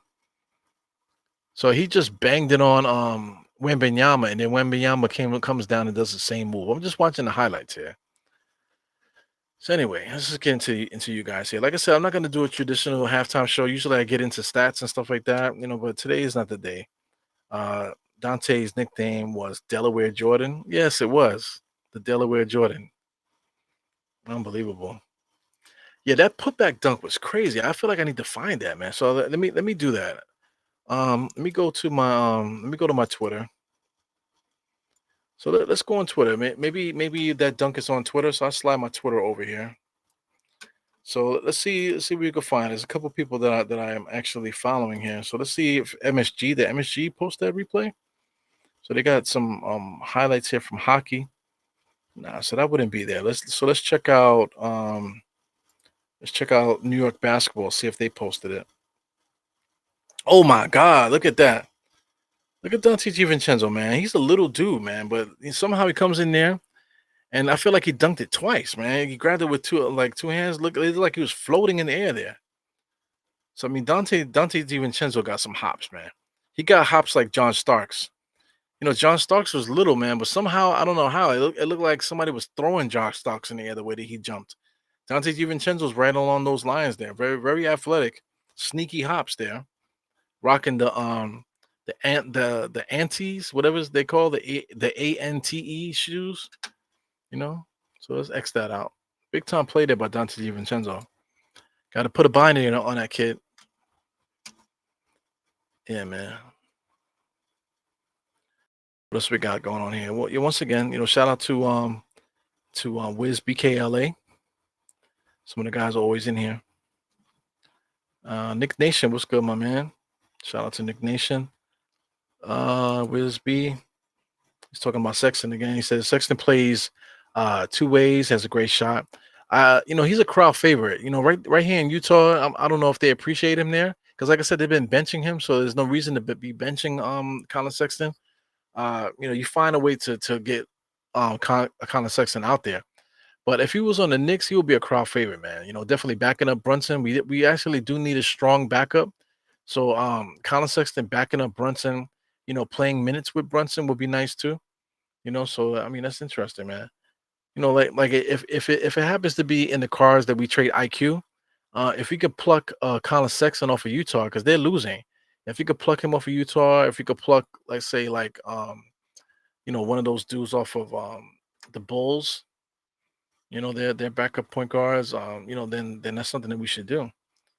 Because IQ is good, man, but there's other ways to get the production. If it came down to that, I'm just saying, if it came down to that. Scroll down here. I'm way behind on these comments right now. We at 10:24. I'm at 10:07 now, looking at these comments. So I'm scrolling.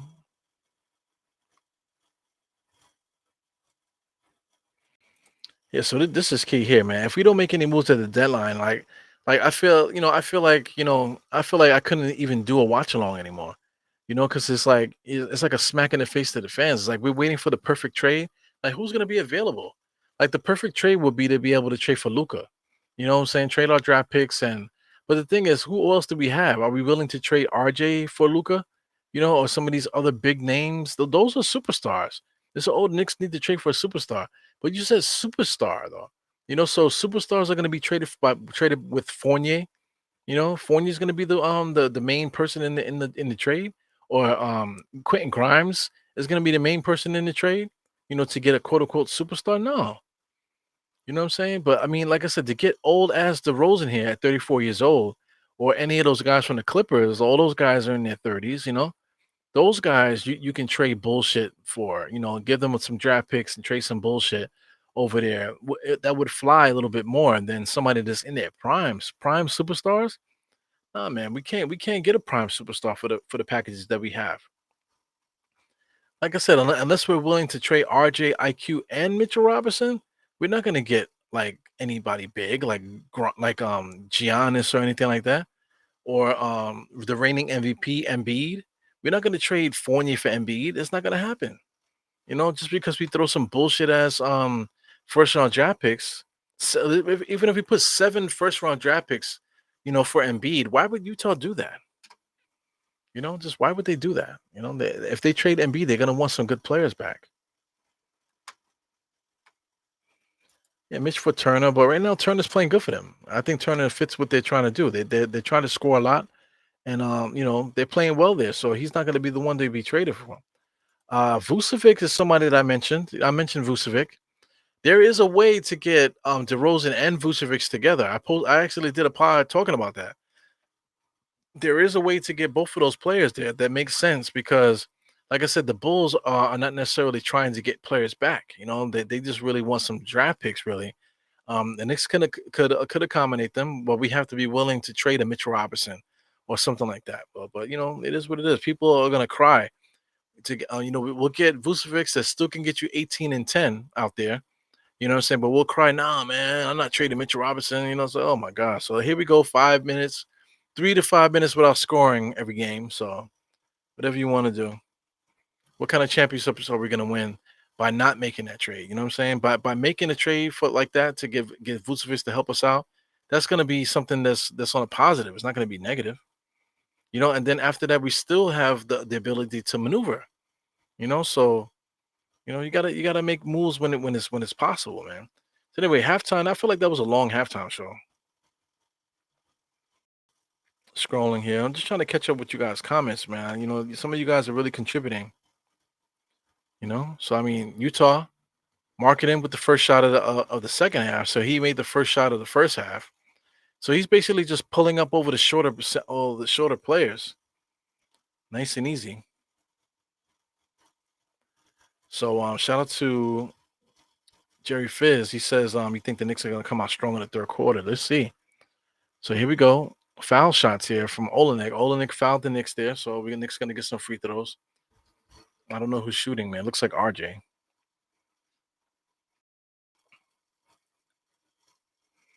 Man, I'm scrolling, just looking at you guys' comments. Definitely appreciate comments are going crazy right now, so I definitely appreciate that. I'm about 15 minutes behind on the comments, dude. So but like I said, guys like David L are giving big time comments and stuff. So just want to make sure you guys get some light on some of the things you're saying. All right, so let me scroll here because it looks like I'm getting some double comments again. You got Sadiq Bey. Sadiq Bey is definitely somebody on our radar. I think all of us are talking about Sadiq Bey. Atlanta has a lot of players that do the same thing. So Sadiq Bey is one of those guys. Sadiq Bey's still coming off the bench. He's been starting, coming off the bench and stuff like that. So I mean, if we make a trade for Sadiq Bey, what would be that trade? Who would be gone? You know, I really can't answer that. But Atlanta's probably going to look to shed salary. So taking on Fournier and getting a draft pick or something like that, I think that's something that they would do. Look at Julius bumping, misses the shot in the paint. Here comes Utah trying to push, trying to get that corner three in transition. Number 15, excuse me, number 16, the Italian dude gets all the way to the basket. He misses it. Good defense by the Knicks. Here comes Julius dribbling. One-on-one here, 30 against 30. Spinning in the lane, gives it over to RJ. RJ one-handed layup in the lane and knocks that down. Yeah, so Sadiq Bey, future power forward, and new age power forward, I guess. But I like Julius Randle, man. We're not gonna trade Julius Randle for Sadiq Bey, at least I hope not. But Sadiq Bey can score. I believe he scored 50 points once in his career. So Sadiq Bey can play defense, he can score, he can do a lot of things. I kind of would like Sadiq Bey with Julius. People want to slide RJ to the two, let that happen. I think that would be a functional team for us to get. Colin Sexton pulls up right in front of RJ, knocks that down. Shit. Utah with 60. I'm at 9:52. So let me refresh this here because the Knicks just scored. But let me see if I can get a good refresh to see if I can get a little bit closer in this game here. A little bit more. Yeah, so I didn't even tell you guys what I got in my cup. I got some hot chocolate in here mixed with some coffee. So I'm trying to get myself some energy, right? But my eyeballs are dry now from being dehydrated drinking this fucking coffee. So that was a bad decision. You know,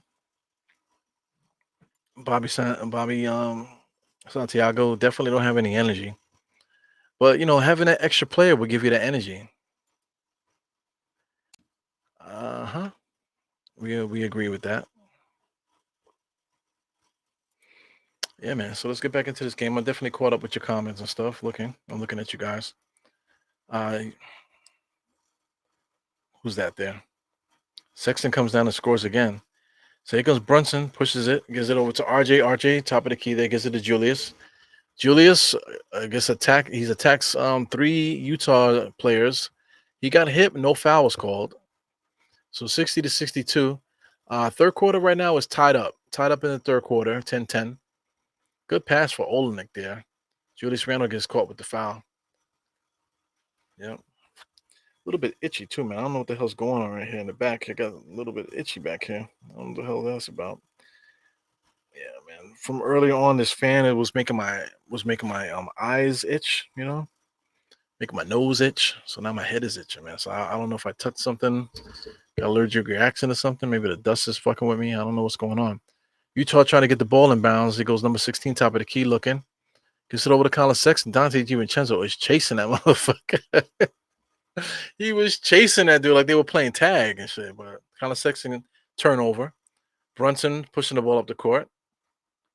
So I mean, Colin Sexton was doing a good job defending Brunson, but now they playing his zone. RJ comes in there and just blows an easy layup. It's crazy, bro. So here comes Utah. Olenek always with the extra shuffle step. They never call it on him. Number 30's been going at 30. So I mean, the Olenek just died just now. It's like he was moving and then he just fell to the floor. So I don't know what happened to him. These NBA players are soft. Let me stretch back out a little bit, man. Let me see if I can adjust my seat. Yeah, adjust my seat so you guys can see me stretched out here. Oh yeah, 62 to 60. Is this worth losing sleep over? Shit. Is this worth losing sleep over? So Utah right now, I'm still behind. I'm at the 8:35 mark. Looks like Utah is gonna, after this dead play here, inbounds right now to Utah. They're gonna score right away here to make it 64. So I'm looking at how this play comes out. Olenek is getting the ball in. Gives it over to Marketing, back to Olenek. Looking. Nice cut inside for Colin Sexton. He missed it, but we're gonna get some free throws. Or no, they call a defensive interference there. So that's a goaltending. Colin Sexton right over the rim there. So it looks like Jericho Sims jumps up to touch it. But I think Kessler might have touched that. Whatever. Dante DiVincenzo fakes a three, drive, sidestep, kicks it out to RJ. Come on, hit that, RJ. So I mean, RJ's out here just wasting his own time today. He's 3 for 15 for Christ's sake. Julius Randle spins to the baseline, pulls up, knocks that down. So he has 18 points right now. This guy RJ Barrett, man, 3 for 15 is killing us right now. 0 for 7 for 3. Shit. But he has to stay out there. There's nobody else that we can put out there to replace him.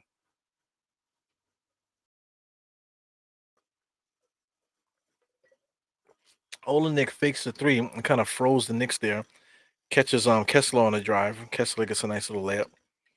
So I mean, quarter for quarter right now, 14 for 14 in this third quarter here. So he goes Brunson. Brunson is posting up like as if he's 7 feet. Scores amongst the tall guys there with the left hand. So Brunson's trying to find his rhythm too, man. But he is shooting the ball well at least, man. 4 for 9.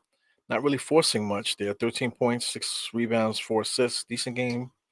Olenek sweeps, drives all the way to the baseline, bumps Jericho, but blows the layup.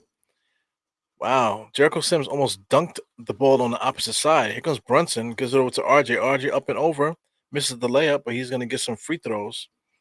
So RJ is 2 for 3 right now at the free throw line. We're going to get some free throws here. But, I mean, I feel like Jericho Sims tried to dunk that on the Utah side of the ball just now, man. What the hell's going on? So anyway, I anticipate the Knicks in the fourth quarter locking down and then we just win this game, but the Knicks are just gonna make it hard for us right now. So we'll see how it goes.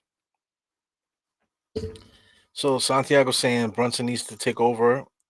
I think it will happen at some point. At some point in this game. I anticipate right now we're like 7 minutes left in the third. So I anticipate in the fourth quarter that somebody on the Knicks, or if not everybody on the Knicks, start catching wreck, and we start putting this team away. But like I said, number 30 shooting threes, he just made another one.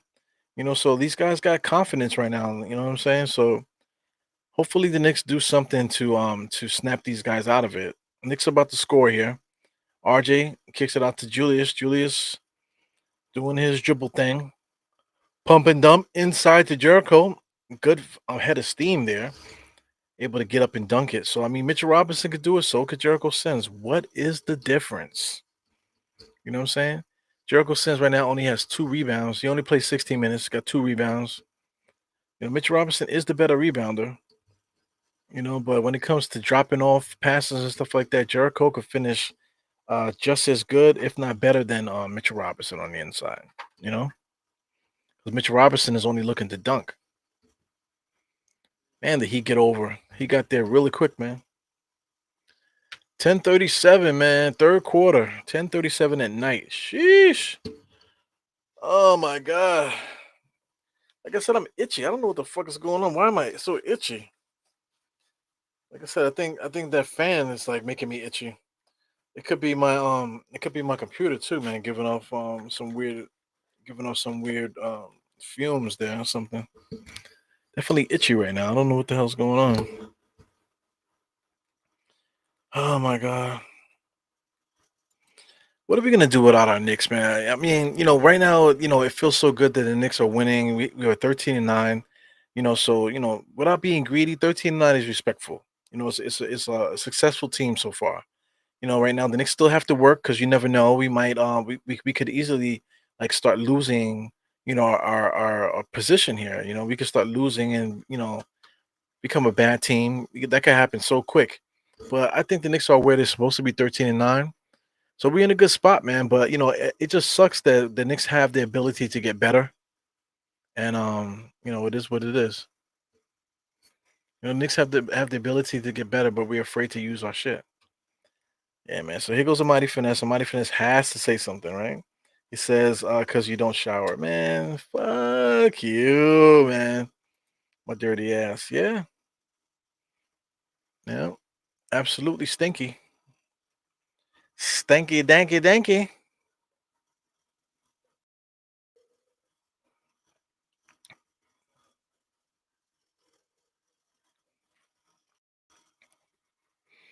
Yeah, man. What you know about wearing long johns for 12 hours straight, sweating your nuts off? You know what I'm saying? What you know about getting bubble guts for 12 hours? Huh? Standing up somewhere where you can't use the bathroom and you're just stuck in one place. What you know about getting mud butt? What you know about mud butt? The fuck am I talking about?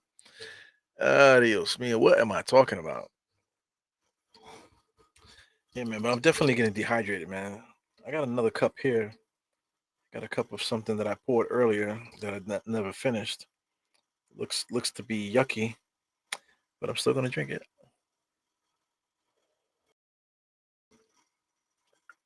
Yeah, that's nasty. But I'm gonna finish it though. Let me see.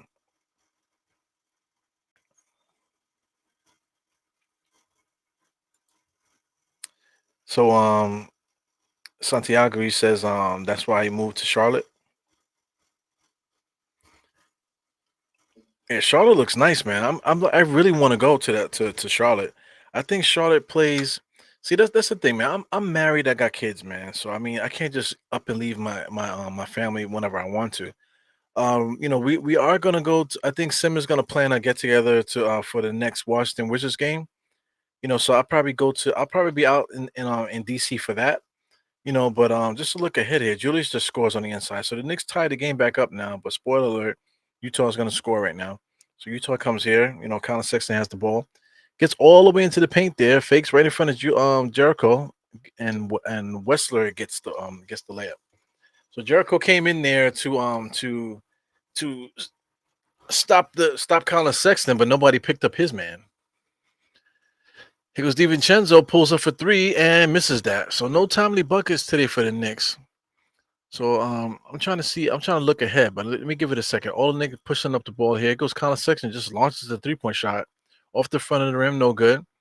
Knicks are fighting for the rebound, but the referees just call a foul on the inside there. That's garbage. Knicks schedule.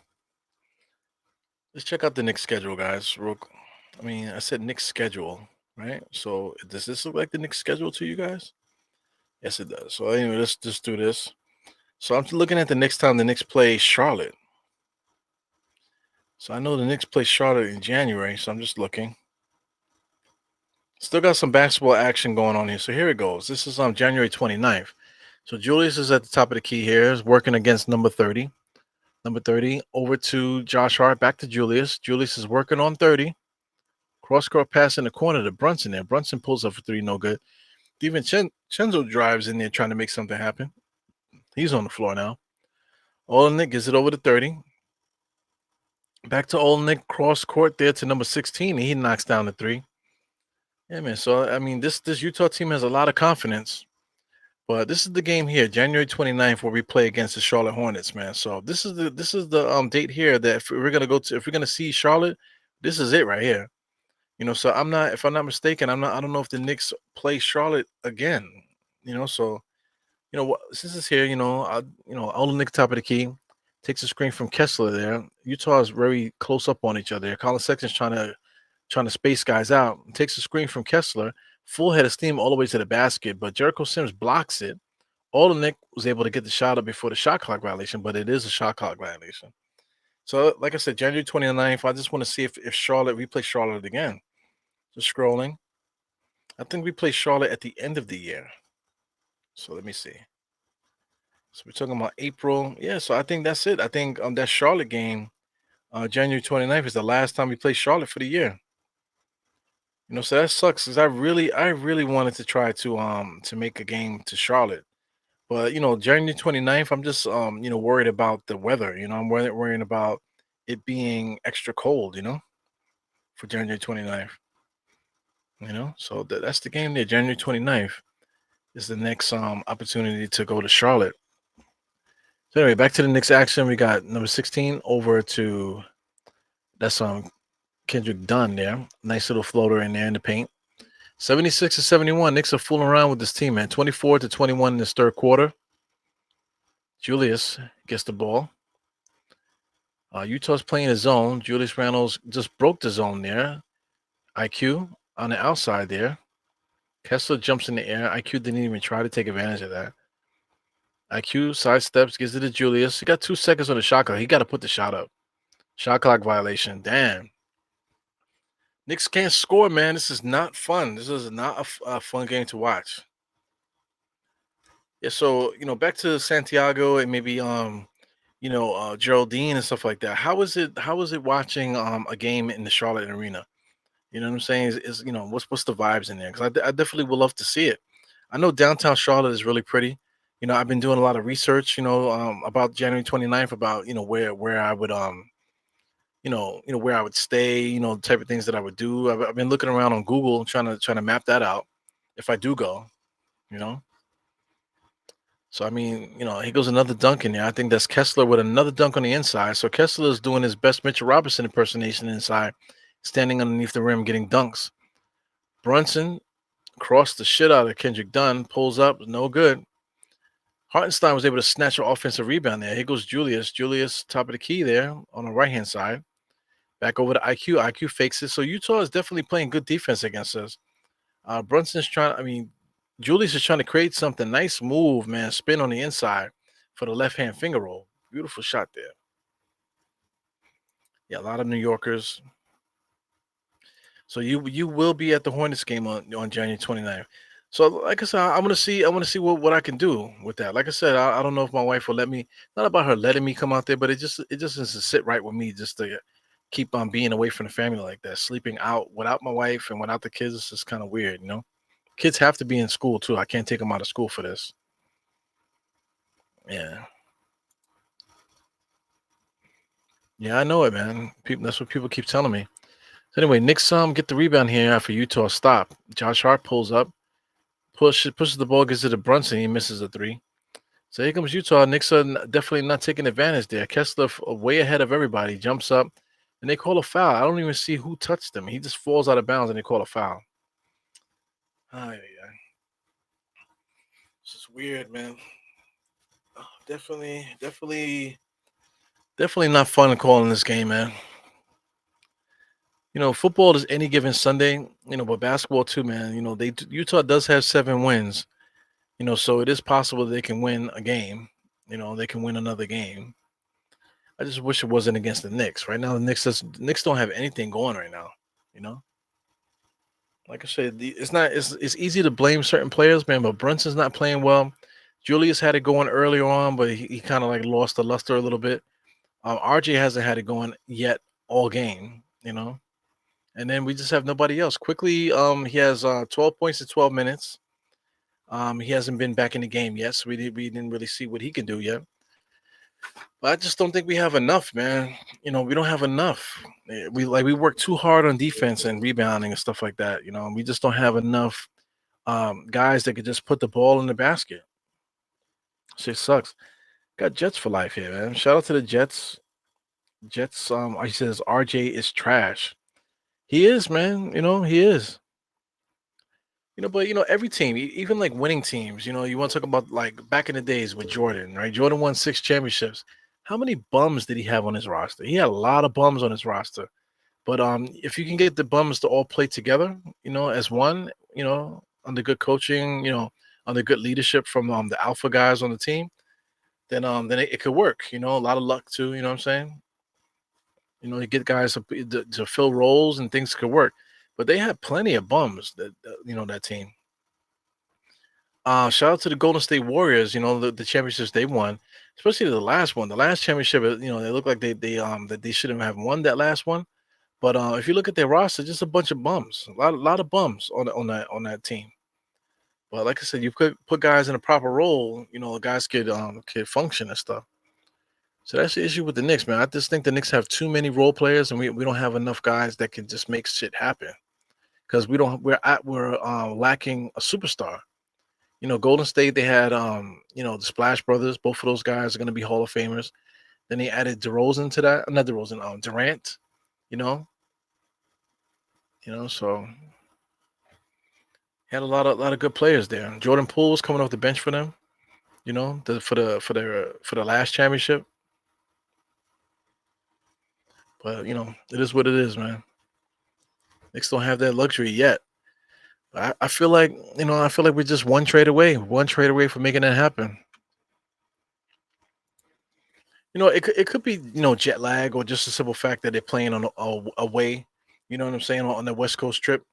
Utah. I don't know if there's elevation involved with Utah, but definitely playing in Utah and all that stuff. Traveling, being on the plane. The weather's a little bit different. You know what I'm saying. The sights are a little bit different, so it'll throw you off, man. Definitely, it'll definitely throw you off. I believe we play. Well, this is the West Coast trip, so we're definitely playing everybody. We're playing Denver probably. The Clippers we're gonna see probably. Check out the schedule again. Knicks schedule. Check out the Knicks schedule one more time. So we play the Suns next. Play the Suns. We play the Clippers. Quite sure we play Denver after that. The Lakers we play. Okay, no, we don't play Denver in this trip. So it's Utah, the Suns, Clippers, and the Lakers, and then we come back to play the Nets. Then we got the Bucks back to back. Sheesh.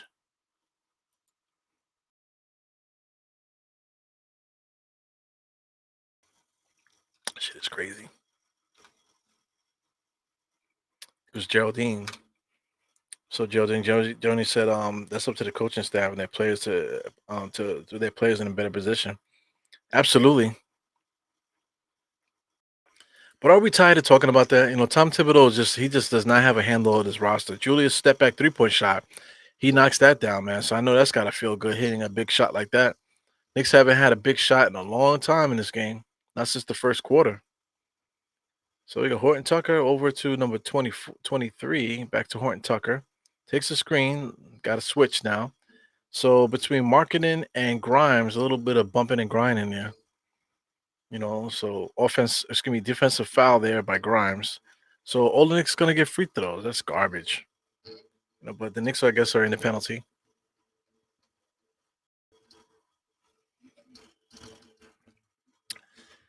Yeah, man.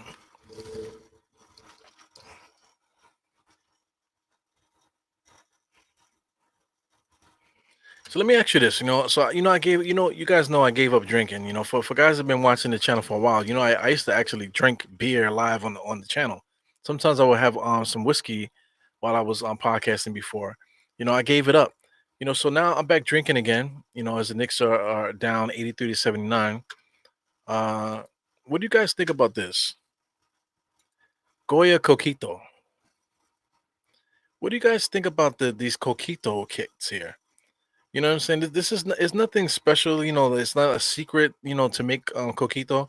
This is basically the recipe here. If you can click one of these, let me see. Let's click Amazon.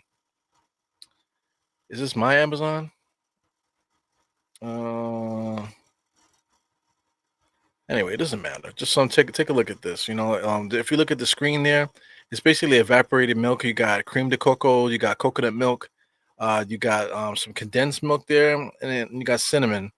And then of course you just add your own rum to it. You know what I'm saying? It says just add vanilla and rum.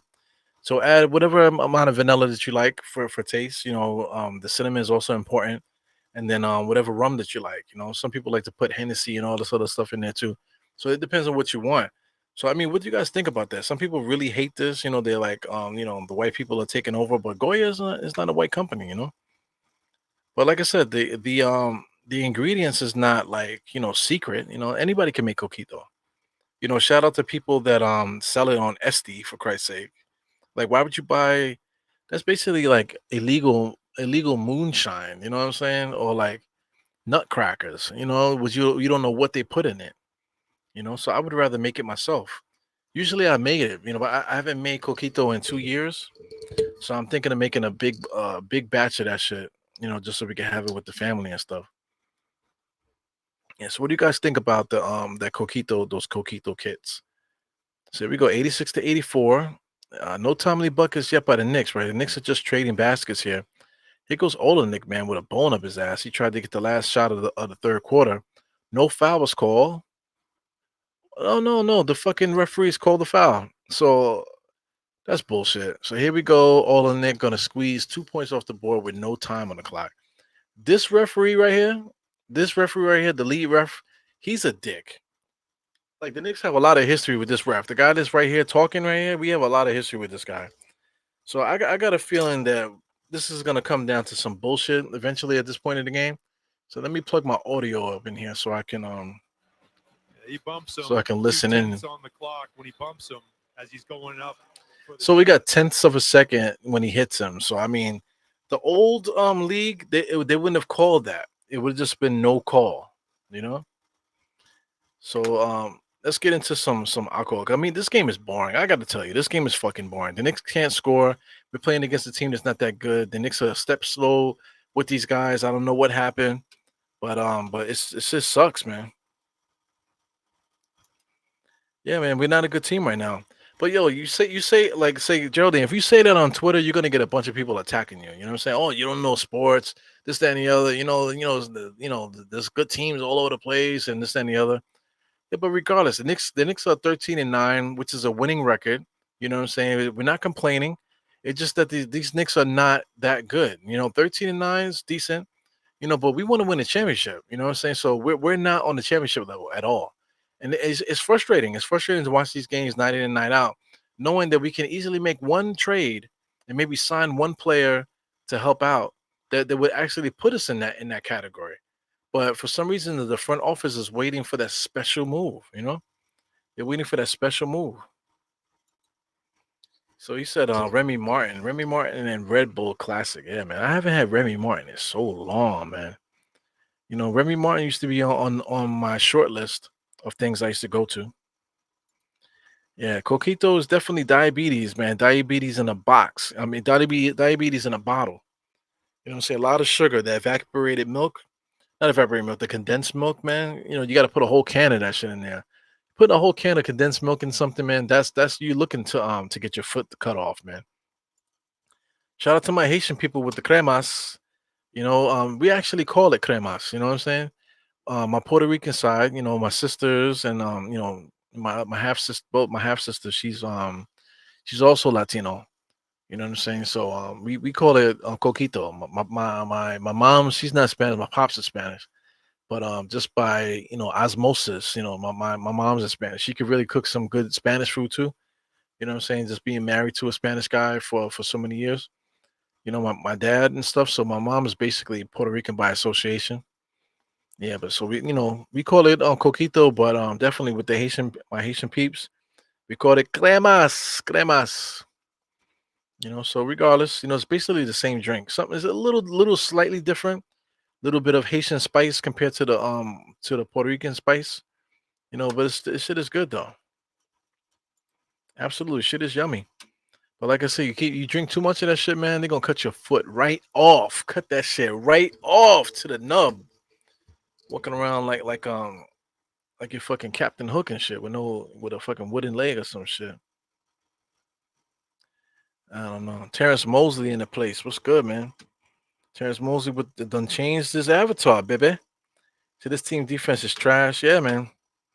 You know, you know, our defense, we've seen it already this year. Our defense could be so good, we fucking could lock any team up. We've done it. We've done it this year already. Our defense is that good. But why do we have to play so perfect defense and so hard, effortlessly, out there just to compete, man? You know what I'm saying? We can score. The last game we scored, we could put points on the board. The Knicks have to get out in transition, and that type of thing, you know. But like I said, we're playing behind the eight ball, because we just waiting for that move, that move to come out, you know.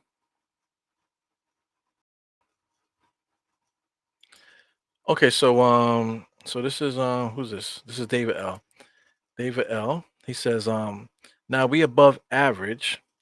We're better than good. Stop that not picky that nitpicky nonsense, right? That's what you meant to say. We good, not champs, two different things. We not trash. Dude, we're trash. We're trash. Because we're middle of the pack. You said, what did you say? You said we're above average. Yeah, average is 50%, right? So that would be what, you know, whatever that is. We're 13-9 now. So I'm trying to do the math now. That would have been 11-11. So we're not 11-11. We're 13-9. So yeah, by what you're saying here, we're not average. We are above average if you want to be technical. But we're not very good. That we're not an entertaining team. We're grinded out. We go through 3, 4, 5 minutes, sometimes more, without scoring. Our key guys that we need to contribute don't always contribute. We got other guys like Grimes and stuff like that don't contribute at all. Like right now, Grimes still has no stats. He only has one assist and a personal foul. That's it. One assist and a personal foul. He's just out there getting cardio right now. It goes 0 with a wide open 3-point shot out of bounds there by Utah. So Knicks ball. 89-84 with 11 minutes left in his fourth quarter. Still nothing happening for the Knicks right now. There's no momentum right now. This showing me at least that the Knicks have the potential to push ahead and win this game. Here goes RJ driving, kicks it back out to Hart. Inside the Hartenstein, Kessler just popped that shit. He got fouled, but they didn't call it. Horton Tucker, full head of steam there. Driving all the way to the basket. Scoop shot off the glass is good. So Horton Tucker's out there scoring now. He finally is. I think that's his first bucket of the game. Maybe a second bucket. Let me see what he's been doing today. Horton Tucker, that's his second bucket. He got 4 points right now. Goes RJ just throwing shots at the rim. This irrationally confident. My man RJ is irrationally confident. 3 for 15, but he's still shooting as if he's perfect from the field. Shit is bugged.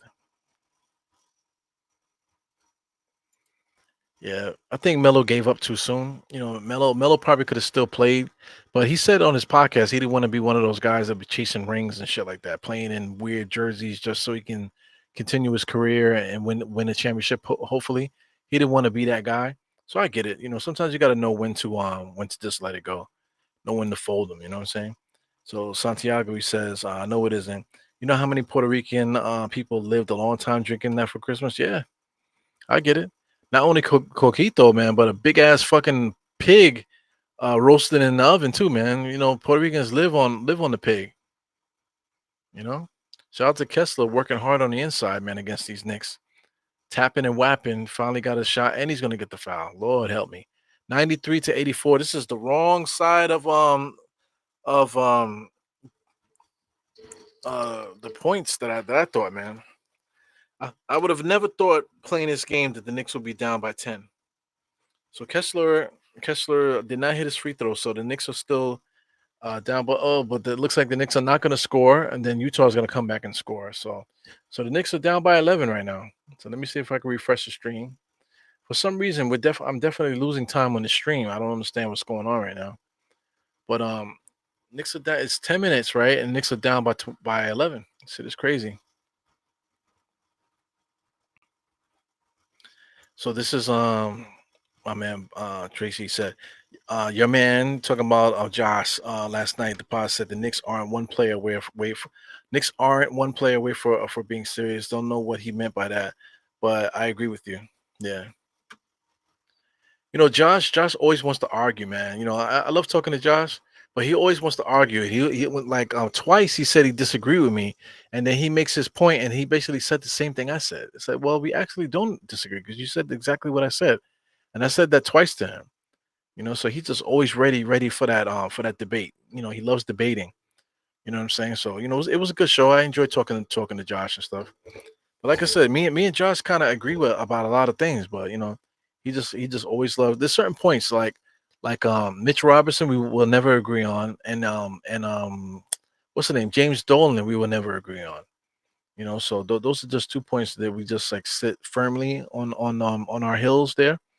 But basically everything else we agree on, especially the DeRozan trade. I said he said, what did I think about the DeRozan trade? I said I just think that getting a player like DeRozan or Bajan, I think those are the good moves, whatever. And then he goes, so I disagree with you, because I think DeRozan will be a good move. I mean, didn't I just say that? But he didn't agree with Bajan, and then he thought that Bajan can't score, can't play. But I mean, just it's a lot of footage to show otherwise, you know.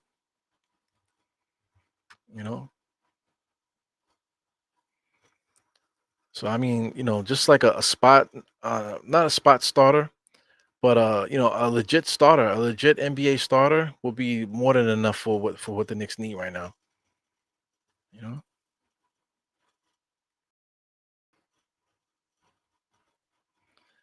Yeah. The game is getting out of hand. David El said we losing momentum. Absolutely. Yeah. RJ is irrationally confident. Shout out to oh my god, I never can remember these guys' names when I need to. I see his face and stuff. But irrationally confident. That's RJ in a nutshell. You know what I'm saying? He shouldn't be as confident as he is, man. But every time he shoots it as if he hit the last 5 shots. He could be over 25, and then next shot is still gonna come off his hand smooth like he been scoring. See, it's crazy. So he says Josh is just Santiago says Josh argues because he loses arguments. Josh is a young guy, man. You know what I'm saying? He lives alone. He's an army guy. You know what I'm saying? He got some new things happening in his life too, man. So he had a hard time in his life at certain points, man. So he has a good story. He has a good heart. He's ambitious and stuff. He's just a young guy trying to figure out himself in life, man. So I think his next chapter is going to be important for him, man. It's the next thing that he does. I mean, it's a beautiful thing that we know him online and stuff. So we could watch the growth. We could look back and see all the things that he's been through, and then just see where he ends up. And then we can really say like, wow, look at that. That's why I said I was proud of him. I am proud of him. You gotta encourage the young guys. Josh is like I think in his early 30s or whatever, or late 20s, early 30s. You know what I'm saying? So I wish somebody told me that they were proud of me when I was that age. You know, let people, so you gotta let people know that they're doing the right thing. That's all people need to know sometimes, man. You just need to, you need to get the reassurance from people that you respect. You know what I'm saying? From your peers and stuff. That let them, you know, so they can let you know that yes, you are doing the right thing. Would I trade RJ for marketing? Yes, I would. Even with this current roster. I maintain that I feel like the Knicks need to double down and be tougher. So I mean, getting Marketing to play the small forward because that's what he would do. He would be the small forward. It double downs on what we want to do. Because I mean, Marketing, Markin is quick enough to play small forward. He's not tough enough to be power forward, but he's quick enough to be, and finesse enough to play uh small forward. But this is his stats right now. 23 points per game, 8 rebounds, 1 assist, or whatever. Not really much of a defender, per se. But him playing small forward, I think that's a good look. You know, him playing next to Julius, I think is a good look. And it just doubled down on the bully ball. So Brunson drives, a lot of contact, no foul called. Transition, 3-point shot in the corner, number 30. He misses that. Here comes Grimes with the rebound, pushing the ball up the court there. Side steps, blocking foul. But I mean, he had the ability to finish off that play, but he just crashed right into the Horton Tucker. But the Knicks are going to get the foul here. So I mean, I'm disappointed, man. We still got like a whole minute, maybe a minute and 30 seconds before we really get into that that halftime, the crunch time area. You know what I'm saying? So right now, Knicks just got to weather the storm and get to that point, and just we have to go on a mini run. I always say that. Right now, before we get to the 7 minute mark, the Knicks just got to hold on. We can't allow Utah to extend the lead.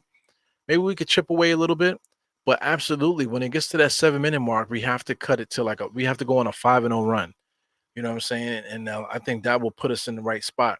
But right now, 84 to 99, this is not where we need to be. This looks like a game that we're about to lose right now. So that's Kendrick Dunn just driving and just pumping and dumping. 84 to 99. Knicks got an uphill battle right now. Knicks are coming up the court. Grimes there drives baseline. Good defense by Kessler. Oh my God. Who was that just now? So Brunson just got knocked out of bounds like a freaking pin, like a bowling pin. So Julius is back in the game now. What took so long? Yeah, we getting smacked right now, dude. They're kicking our ass. How old is Josh? I think Josh might be like 31, something like that. I'm assuming. I think he's about 31. He's a young guy, man. Still trying to get his life together. Definitely making good decisions for himself. You know what I'm saying? So I think the next step right now is for him to find a nice lady, man, and get married and shit like that. Get himself together and start building those nests. So I think that's the next thing for him. Yeah, so this game is getting ugly right now. 102 to 86. I think we're almost at a point now where the Knicks can't come back. Grimes can't find the basket. Josh Hart driving in there. I think the Knicks are frustrated as a team. Nothing's going right. Shout out to the bench. Our bench was kicking ass the last game. Right now, Josh Hart is 0 for 4. Grimes is 1 for 3 right now, not really contributing much. Quickly, it's been quiet. Hartenstein is not really doing much. RJ's playing off. DiVincenzo's giving us a decent game, but not enough. Jericho Sims is not giving us much. 4 points and 2 rebounds is not good. This is just one of those games, man. Sucks. Definitely sucks, man. To lose sleep over this shit. How bad is RJ? He's playing bad today, boy. What? I still like the way that he's playing. He's just not making his shots, but I hate to say that. Because he's just not making. He just didn't make his shots. If you made his shots, we win the game. You know what I'm saying? So I mean, if my auntie had balls, she'd be my uncle. You know what I'm trying to say? So it's like a needless comment, to say that.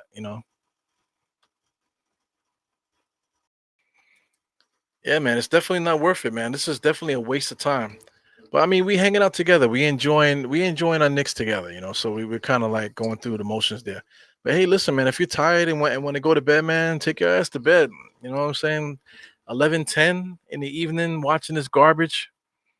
So the Knicks get a turnover here. So listen, we're not even in crunch time yet. But like I said, the Knicks definitely needed to stay a little bit closer here. But Utah is breaking away. So Hartenstein was able to get a transition dunk here, and he's going to get the foul. The referees have been calling this game very weird, calling ghost fouls. Hart gets it into Hartenstein for the dunk. So, I mean, that's a dunk. Is that necessarily a foul? I don't think that's a foul, but I mean, hey, we're getting free throws here, but it is what it is. Yeah, this is it in a nutshell. I've been, I make a point to mention that every time I make an appearance on other people's pods, is that the Knicks did it to themselves, man. We should not be entering the season without a backup power forward. That's number one. We shouldn't have entered the season without trading Fournier. You know what I'm saying?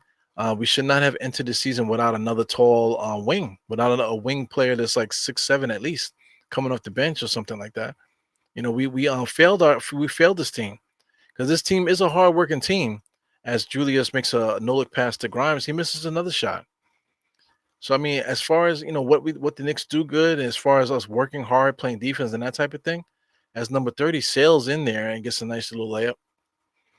For as far as our effort and everything, everything is good across the board. But we need some cheat codes out there. It's guys that could put the ball in the basket.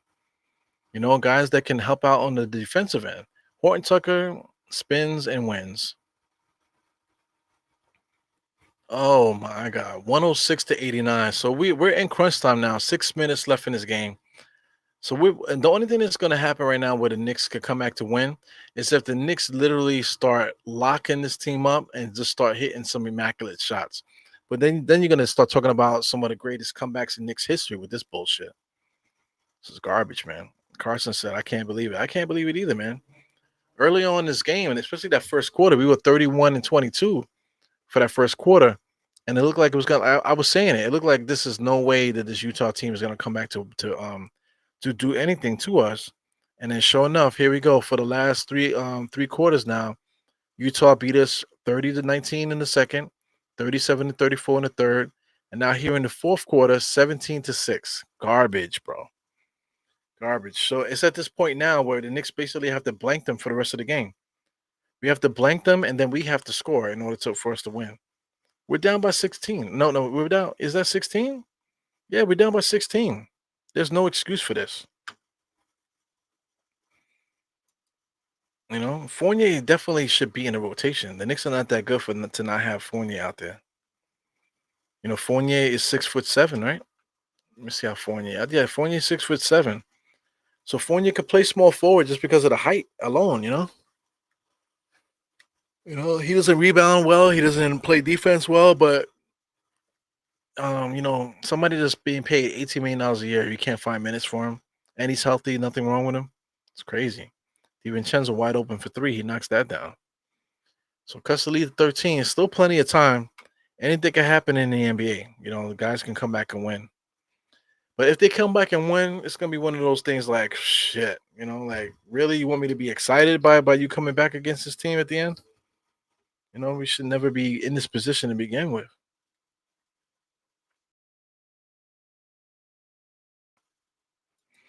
Yeah, December's tough, man. Playing against Utah on the road, whether they're a bad team or not, it's tough.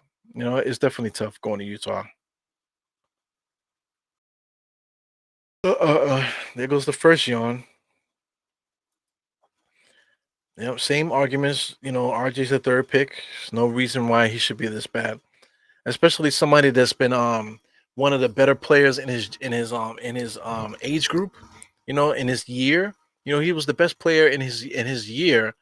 Ever since he was in junior high school. So there's no excuse, man. He had the resume, he had the pedigree too. His mom and his dad both were college athletes. So there's no excuse for RJ not being successful, man. He was the third pick overall. Like I said, he was like one of the top players in his class. You know, since he was 12. So, I mean, since he was in junior high school, I should say. You know.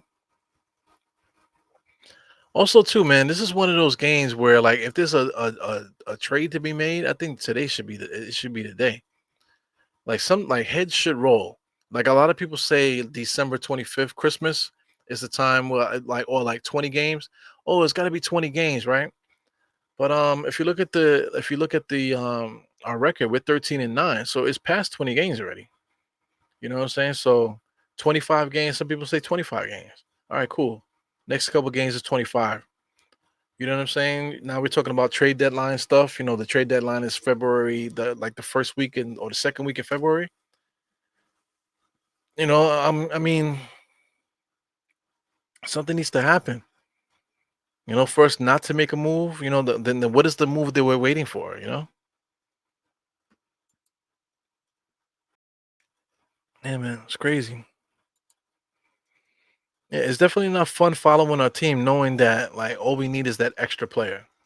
To help stop the bleeding sometimes. Somebody that can create their own shot, somebody that can ball handle a little bit. You know, and then having the extra muscle off the bench, somebody that can score inside, still can hit the three too. When we need it. It would be nice to have those luxuries out there, man. But it's not. We're not asking for so much. We're not asking for a miracle. We're just asking for, what we need to get better. You know. Let's do this too, man. Because I mean, this game is over. I don't think the Knicks are gonna come back, but anything can happen. NBA standings.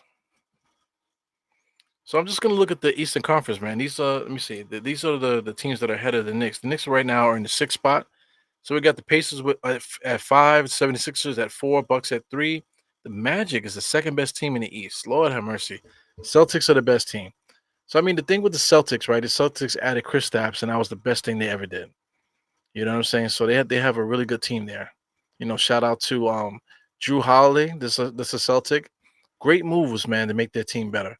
The Orlando Magic, they have a lot of depth. You know what I'm saying? Shout out to Suggs playing good defense on the perimeter. Cole Anthony is playing good off the bench. They have quite a few good players there on the Magic. Everything is finally coming together, man. So they're literally the second best team in the East right now. The Bucks, they went and got Dame Lillard. You know what I'm saying? So a team that won the championship, they went and got Dame Lillard to build the team up. You know what I'm saying? So I mean, that's what they needed. They needed that extra score. So now they have two legit major superstar players on the Bucks. The 76ers, what they needed to get rid of Harden. Shout out to the young guys that they have there.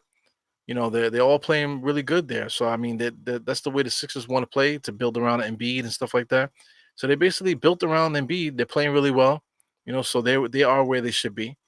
The Pacers, on the other hand, they went and got Obi. Their whole team is high octane. They went and got Halliburton the year before. You know what I'm saying? So they're built to go fast, and they basically brought Obi in there at the power forward, which just adds to that speed. You know, so just basically all the teams in front of us have a distinct identity. And then not only do they have that identity, they have the firepower to boost the identity. Now the Knicks, we keep talking about bully ball, but what have we done to enhance that reputation that we have? Bully ball, bully ball, bully ball. Julius Randle with bully ball. Mitchell Robinson, bully ball, right? Okay, so what did we do to double down on those traits? Because that's exactly what we should do. Mitchell Robinson is good. Hartenstein is good too. But it would be nice to get a bruiser out at the center spot that can at least score on the inside, besides getting rebounds and playing defense. It would be nice to get somebody inside that can actually punish you and score sometimes. Still be nasty and play defense. Those guys are out there. To get that extra guy on the inside getting rebounds. You already got Julius. It would be nice to get somebody also beefy, just like Julius. Pause. They can get out there and get the rebounds and just double down on the interior play with Mitch Robinson and Julius. Get somebody else nasty. They could play the 3 spot. They could also play the 4 spot. You know what I'm saying? Allow Julius to slide to the 5 sometimes. You know what I'm saying? Get somebody like that can contribute, and that'll double down on the bully ball. Shout out to Zion. People talking about Zion. But how can we get Zion without trading some of the other guys? Just trading Julius Randle off the team is not going to be the end all to us getting better. It's not that's not it. But think about getting Zion and Julius together on the same team. But if we're gonna do that, we're gonna have to start thinking about trading some guys, man. Trading some decent players. So I don't know, man. Like I said, me personally, I would love to double down on the bully ball because I love to play that way. I love to play, abusing teams, instilling your will, just bodying them and bullying them on the boards and that type of thing. So, if that's what we want to do, then we need to bring more guys in here that fill that role for us. So, that's my dream for the Knicks, man. So it's 110 to 97. We're losing by 13, man. Losing sleep too by the second. So what do you guys think about that? Doubling down on the bully ball. It's something that we do well. When we're really going crazy with the bully ball. That's something that we do well. So, what do you guys think about trading to increase um those that personality that we have? You know, uh, yeah, yeah. Friday the 15th is when players recently signed can be traded. Yes. But I think Josh Hart and DiVincenzo are those guys. I don't think they can be traded. I would have to look it up right now. I don't really feel like it, but I guess we could do that. You know, I don't know what I would look at. I guess trade machine real quick. Ooh, there goes a yawn, guys. Take a look at the Knicks. Let me see. Josh Hart recently signed. So let me see. View profile. Recently signed. I'm not sure where that information would be.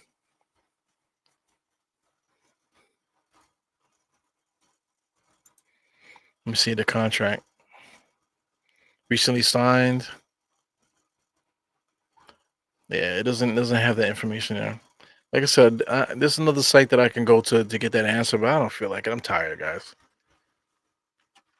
But the answer could be trading Josh and some of those guys. That could be the answer. You know, but I don't think those guys are the problem. The problem is getting the right guys in here to get us over the hump. So my man hit him up says I'm trading R.J. Grimes for Zach Levine, quick, fast, and hurry. Yep. Yeah, so I mean, Levine has a nasty contract, man. He makes a lot of money over the next couple of years. I think it's like one extra year that's really disgusting. But still, if we was to trade for him, we're gonna get better. If we traded RJ for Levine, RJ and Grimes for Levine, I think first of all, I think that's an even trade. Second of all, I think Levine at the two, that's what the doctor ordered. But the thing is, that leaves a big opening at the small forward spot, man. So, what do we do with that? We would have to do a secondary trade or look to pick up guys in the free agency to see if we can fill that spot. Yeah, I think I'm getting hallucinating out here with my tiredness. Shout out to Real Brooklyn here. He said Knicks need to get rid of Barrett. He's not what he's supposed to be. Yeah, man, hitting that corner three and stuff like that is nice to see. But here we go again with him going back to his old ways. Third and three for the 16. Like he'll play good one night and play like shit the next night. He's just not consistent. He's not really a good player when it comes to that. Let me see. So he said drafting a Duke player in the first round is basically trash. But I mean, it is what it is, man. Here he goes. When your best player is Randall, you're not gonna go far. Yeah, I get it. But here's the thing that we're not gonna be able to get a player better than Randall. I think Brunson might be better than Randall. But when it comes down to it, like right now, like a game like tonight, Brunson has 21. 21, 7 and 7, almost a triple double. But these guys can't do it by themselves. That's the issue. Our starting center today had 4 points and 2 rebounds. That's not going to cut it. DiVincenzo actually scored 16 tonight. But shout out to RJ Barrett. He's the one that didn't score. So, you know, it's annoying, man. Our backup guys are, transition players. They're not anybody that can create their own shot. Even IQ is not really, even though he scored 15, he's our excuse me, six man coming off the bench. He's just not reliable as a big time scorer coming off the bench. Yeah, Clay Thompson would be good for our team. A guy that plays defense that can hit the three, leadership wise, and all that. But that's if Golden State wants to blow up the team. If Golden State blows up the team, Clay Thompson would be dope to be the starting shooting guard. You know, it would be dope still. Zach, where is Zach? Where is this is my man here? He says, where is Zach? A leader, clutch, healthy, stronger, a defender. just to be picky, but y'all like weak ass players like Zach. But listen, okay, it's not that y'all like weak ass players. The Knicks just need to get better. So I mean, y'all like weak ass players, right? People say that. You're saying it now, but people say that. But what kind of player is this guy? You know, not this guy. If Levine is a weak ass player, then what is this guy? Who's that? What kind of player is he? You know, if Levine is a weak ass player, what kind of player is this? Don't say at least he plays defense, man. The guy's getting 6.9 points per game, one rebound, one assist. It's not cutting it. That's not it. That's not the move. You know. So I mean, we have to get somebody. We have to get somebody here. Get Sexton. Wiggins got a DMP, so I think Wiggins might be on the chopping block. Is Wiggins worth trading for? The answer to that question is yes. But the issue is it has to be the same type of trade where we're trading bullshit for Wiggins. Like Golden State can't expect to get a king's ransom for a guy that's not playing well for them. He's also having problems off the court too. We really don't know what's happening with that.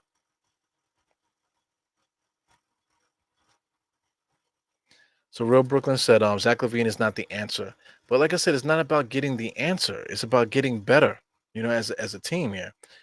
Knicks need a big who can score and a better bench. Quickly is inconsistent, but he contributes to the role. So I mean, getting a big man who can score, that's excuse me, that's what I want to do. I would like to get a bigger guy in here to help intensify the bully ball. I love the idea of the Knicks being a bully ball team. Like pushing over other teams. That's something that I really think is a good idea for us.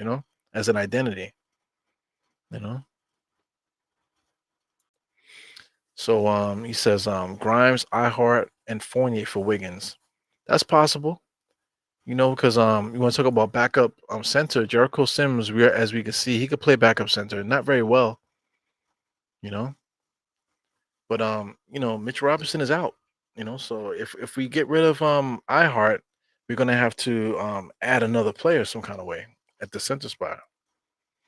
DiVincenzo hits another three. So not for nothing, man. As I'm talking, it's 113 to 108. So it's like literally a two possession game, right? It's literally a two possession game right now. Olenek gives it over to Colin Sexton. Yeah, DiVincenzo's playing defense there. Colin Sexton fighting his way to the rim, falls on the floor, but he's gonna get to the line. But like I said, literally, it's a two possession game. With all the complaining that we're doing, not really paying attention to the game for the most part, two possession game is like we literally can still win this game right now. It's crazy.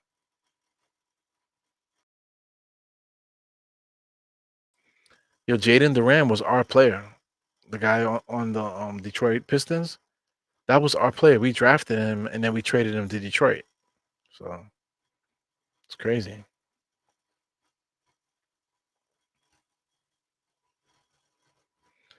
Yeah, so definitely David L. Like I said, I'm right on board with you, man. I would love to increase the physicality out there with getting a bigger player. So I mean, this is another thing too. Carl Anthony Towns is my choice, but once again, let's take a look at this. I looked at the Eastern Conference, right? NBA standings. Look at the Western Conference. Look who's the number one team in the Western Conference. So why would the Timberwolves trade Carl Anthony Towns, who's the power forward on the best team in the West? Why would they trade? Why would they do that? So I just think Carl Anthony Towns is off the books there. If they weren't winning, then he still would be on the books. But they're the best team in the West right now. You know. So if anything, they need to double down on what they do. Make a trade to make them better. You know. So here we go. Still a two possession game. No, it's a three possession game now. 115 to 108. 114. Julius is going to get some free throws. So, I mean, Julius makes his free throws. It's still a two possession game.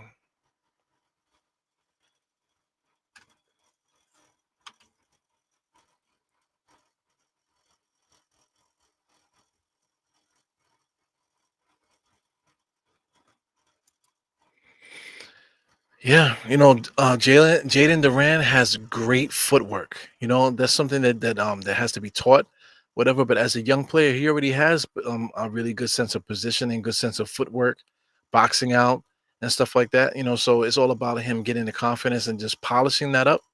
But he has incredible footwork, and then he has a strong base too. So anything can happen for him as far as his career. I anticipate next year or maybe within the next 2 years, he's probably going to end up being really, really good. Two possession game now for the Knicks here. So basically, there's only a minute left. We have to get stops. We can't allow Utah to score. Utah get a baseline shot. Here goes Brunson with the rebound. He gets fouled from behind. So if the Knicks are getting free throws here for Brunson, this is exactly what we needed. So, like I said, I can't hear it. They missed that The call. background sound is there, but I don't have it on there. So I'm looking at if Brunson is getting free throws here. It looks like Brunson is getting free throws. Yeah, man, Brunson is getting free throws. So Brunson, if he makes both free throws right now, it'll be a one possession game. So let's get it right now. Right now, there's no room for Utah to score. The Knicks basically got to lock Utah down for the last minute. They can't allow them to score. Brunson's first shot is good. Knicks got to crash the boards, and Knicks got to play defense and prevent them from scoring. Then we can win this game. It's literally as simple as that. I don't mind DeRozan too. DeRozan definitely will help with the droughts and scoring, but we definitely need to get a bigger player in here too. So Brunson makes both free throws. Look at this. We are a one possession. We are one possession away from winning this game here. Horton Tucker bringing the ball up the court, being guarded by Brunson. Knicks absolutely we just cannot allow this team to score. Horton Tucker is being allowed to dribble around. Josh Hart met him at the dotted line. Nick for three. They go to Knicks fighting for the rebound there. Looks like a loose ball foul. Is it going to be Knicks ball? So it's just out of bounds on Utah. Looks like it's going to be Knicks ball. So we got 33 seconds here, and the Knicks have a chance to either cut the lead to one or tie the game at three. Or God forbid if we get a 4-point play. Wendell Carter Jr. is a good player, but he's been hurt though. If I'm not mistaken, I think he hasn't played much for Orlando this year.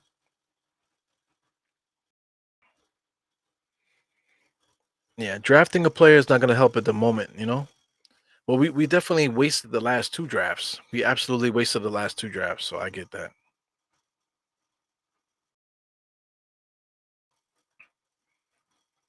Scrolling down.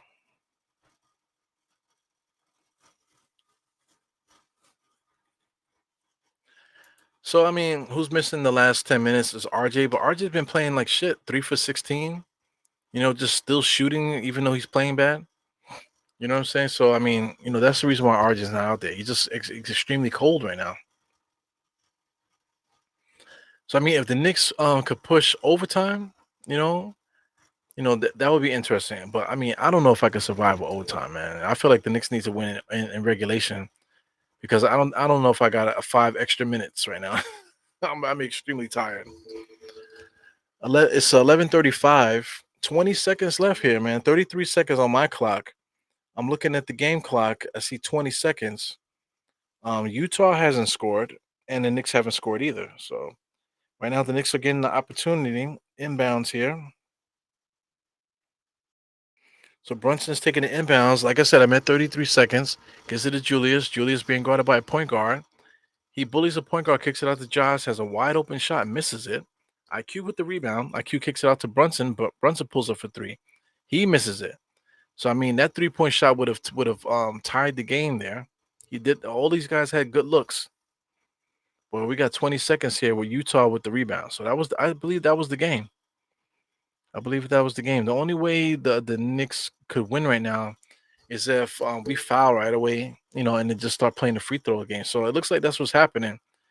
Utah got fouled there, so Utah's making their free throw. So they hit the first one, 116 to 112. 2-possession game with 20 seconds. The odds are not in our favor right now. So they make both free throws there. Shout out to them, 117 to 112. 20 seconds. Like I said, I'm behind a little bit, so spoiler alert, guys, are probably already got the outcome right now. Yeah, so I mean, like I said, imagine if RJ can contribute today. This is just shoulda, coulda, woulda. RJ didn't contribute because that's what he does. RJ plays good one game, 2 games, and then he'll play bad for four.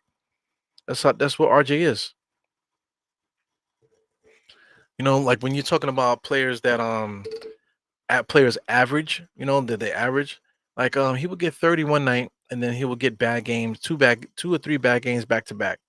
Then when you look at the averages, it says that he's averaging 18 or 19 or 20.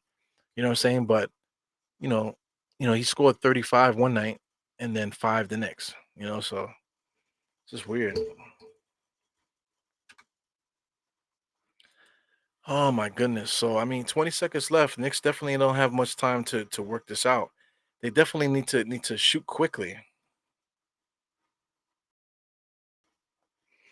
So David L said they went for 3. I tell you one thing, man. If I see final on the computer, I'm just gonna stop the stream because it's not even worth the conversation anymore. When it comes down to it, the Knicks need to make a trade, and that's it. There's nothing else that we could do. I don't know what's going on with let me see. Hoops hype free agents. So this is like the top free agents available. So we got guys like Kevin Porter, this he's not banned from the NBA, but he got himself in trouble with some domestic stuff. So he's dangling. That's somebody that we could pick up. Absolutely. That would be like the starting shooting guard for us. Here goes DiVincenzo, pulls up for 3. He misses everything. Shit. 14 seconds. He misses everything. Jalen Noel. Let me just keep scrolling. Jermichael Green is somebody that I feel like we should have picked up. Jermichael Green is literally not in the NBA right now. It's like crazy. But Jermichael Green is somebody that absolutely should have been our backup power forward from day one. Or Rudy Gay. Rudy Gay is definitely a power forward right now. So we could have gotten Rudy Gay to be our backup power forward. It's not like it would have cost much. It would have been veteran minimum. Will Barton right now, veteran minimum to be a backup wing. To be like a taller backup wing to help us out. We chose not to make that move. It's crazy. Terrence Davis would have been decent for us. Jeremiah Robinson Earl. He's a good player. He's somebody that we probably should have picked up. Somebody with a little bit of upside that could be a backup power forward for us. Nerlens Noel. He's was already a Knick. He should, if he's available and he's healthy, we could have called him. TJ Warren right now is a scorer, actually, probably like the best scorer available, and he's sitting at home somewhere. So I mean, Gordon Dragic is retired. Hamidou Diallo, what can he bring to the table? But these guys are literally sleeping at the on the couch right now. They're probably listening to this podcast. To tell you the truth, you know what I'm saying? Shout out to Olenek out of bounds there. Gets the ball inbounds. The Knicks stole the ball. DiVincenzo stole the ball. My goodness gracious. Cardiac Knicks every fucking night with this bullshit, man. So Dante DiVincenzo literally steals the ball with no time coming off the clock. 12 seconds here. So DiVincenzo's getting some free throws. He makes the first one. It's still not enough time, man. This is some Reggie Miller shit right here. He makes the first free throw here. So we're waiting to see if the second one counts. Oh my God. So what's the strategy here? So do the Knicks purposely miss this free throw? Like you guys probably already know already, man. So the second free throw is coming. Did the Knicks? Nope. Yeah, they tried to intentionally miss it. Josh Hart jumped in there to get the rebound, but Utah got the rebound. It looks like Markin is going to get some free throws. But good strategy there, man, to try to miss it on purpose and send Josh Hart in there to get the rebound. That was a good idea. But just too little, too late for these Knicks, man. I think it's over. So they're shooting free throws. So if I see 18, 19, the game is done. But like I said, it's still two possessions though. If they score twice right now at the free throw line, get 18 and 19, Knicks still are two possessions away. So as I'm looking at it right now with all my talking, I see final. So that's the end of it right there, man. That's the end of the game. I don't even want to talk about it no more. I'm gonna disconnect. I'm gonna disconnect there. Gonna unplug the game, turn the game off, and then the Knicks lost, man. It's not a heartbreaking loss, but it's a very disappointing loss because that first quarter, it looked like we just were on a different class than these guys. We ended up giving these guys some confidence, and now here we are, suffering through a 117-113 loss to the Utah Jazz. Utah Jazz are what they were 17 and 16. They are now 8 and 16. The Knicks were 13 and 9. Now we're 13 and 10.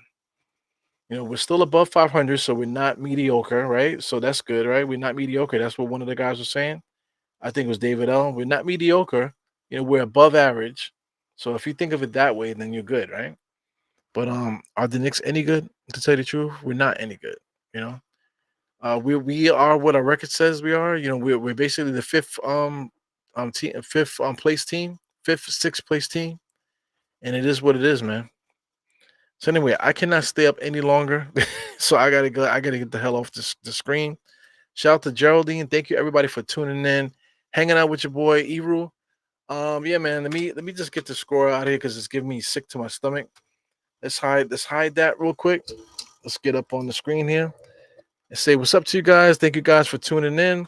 What do you guys want to see? Do you guys want to see the Die Hard Knicks outro? I don't think you guys want to. I think you guys want to get up out of here, right? So let's look into something else. Let me see. Let's do this. This is basically how we feel right now about the Knicks. It's like a waste. Being a Knicks fan right now, like we're good, but we're not good enough. We have assets to trade. Our front office refuses to make us better, and we just have to deal with this every single night. With like playing behind the eight ball every single night with this club, where we have to play perfect basketball against any team, good or bad, in order to win games. And I'm over it now, man. But it is what it is. Once again, it's your boy Eru. Let's do it. Four fingers to that forehead, tucking the thumb salute. I'll see you guys next time. And we out, man. Enjoy the outro. Peace.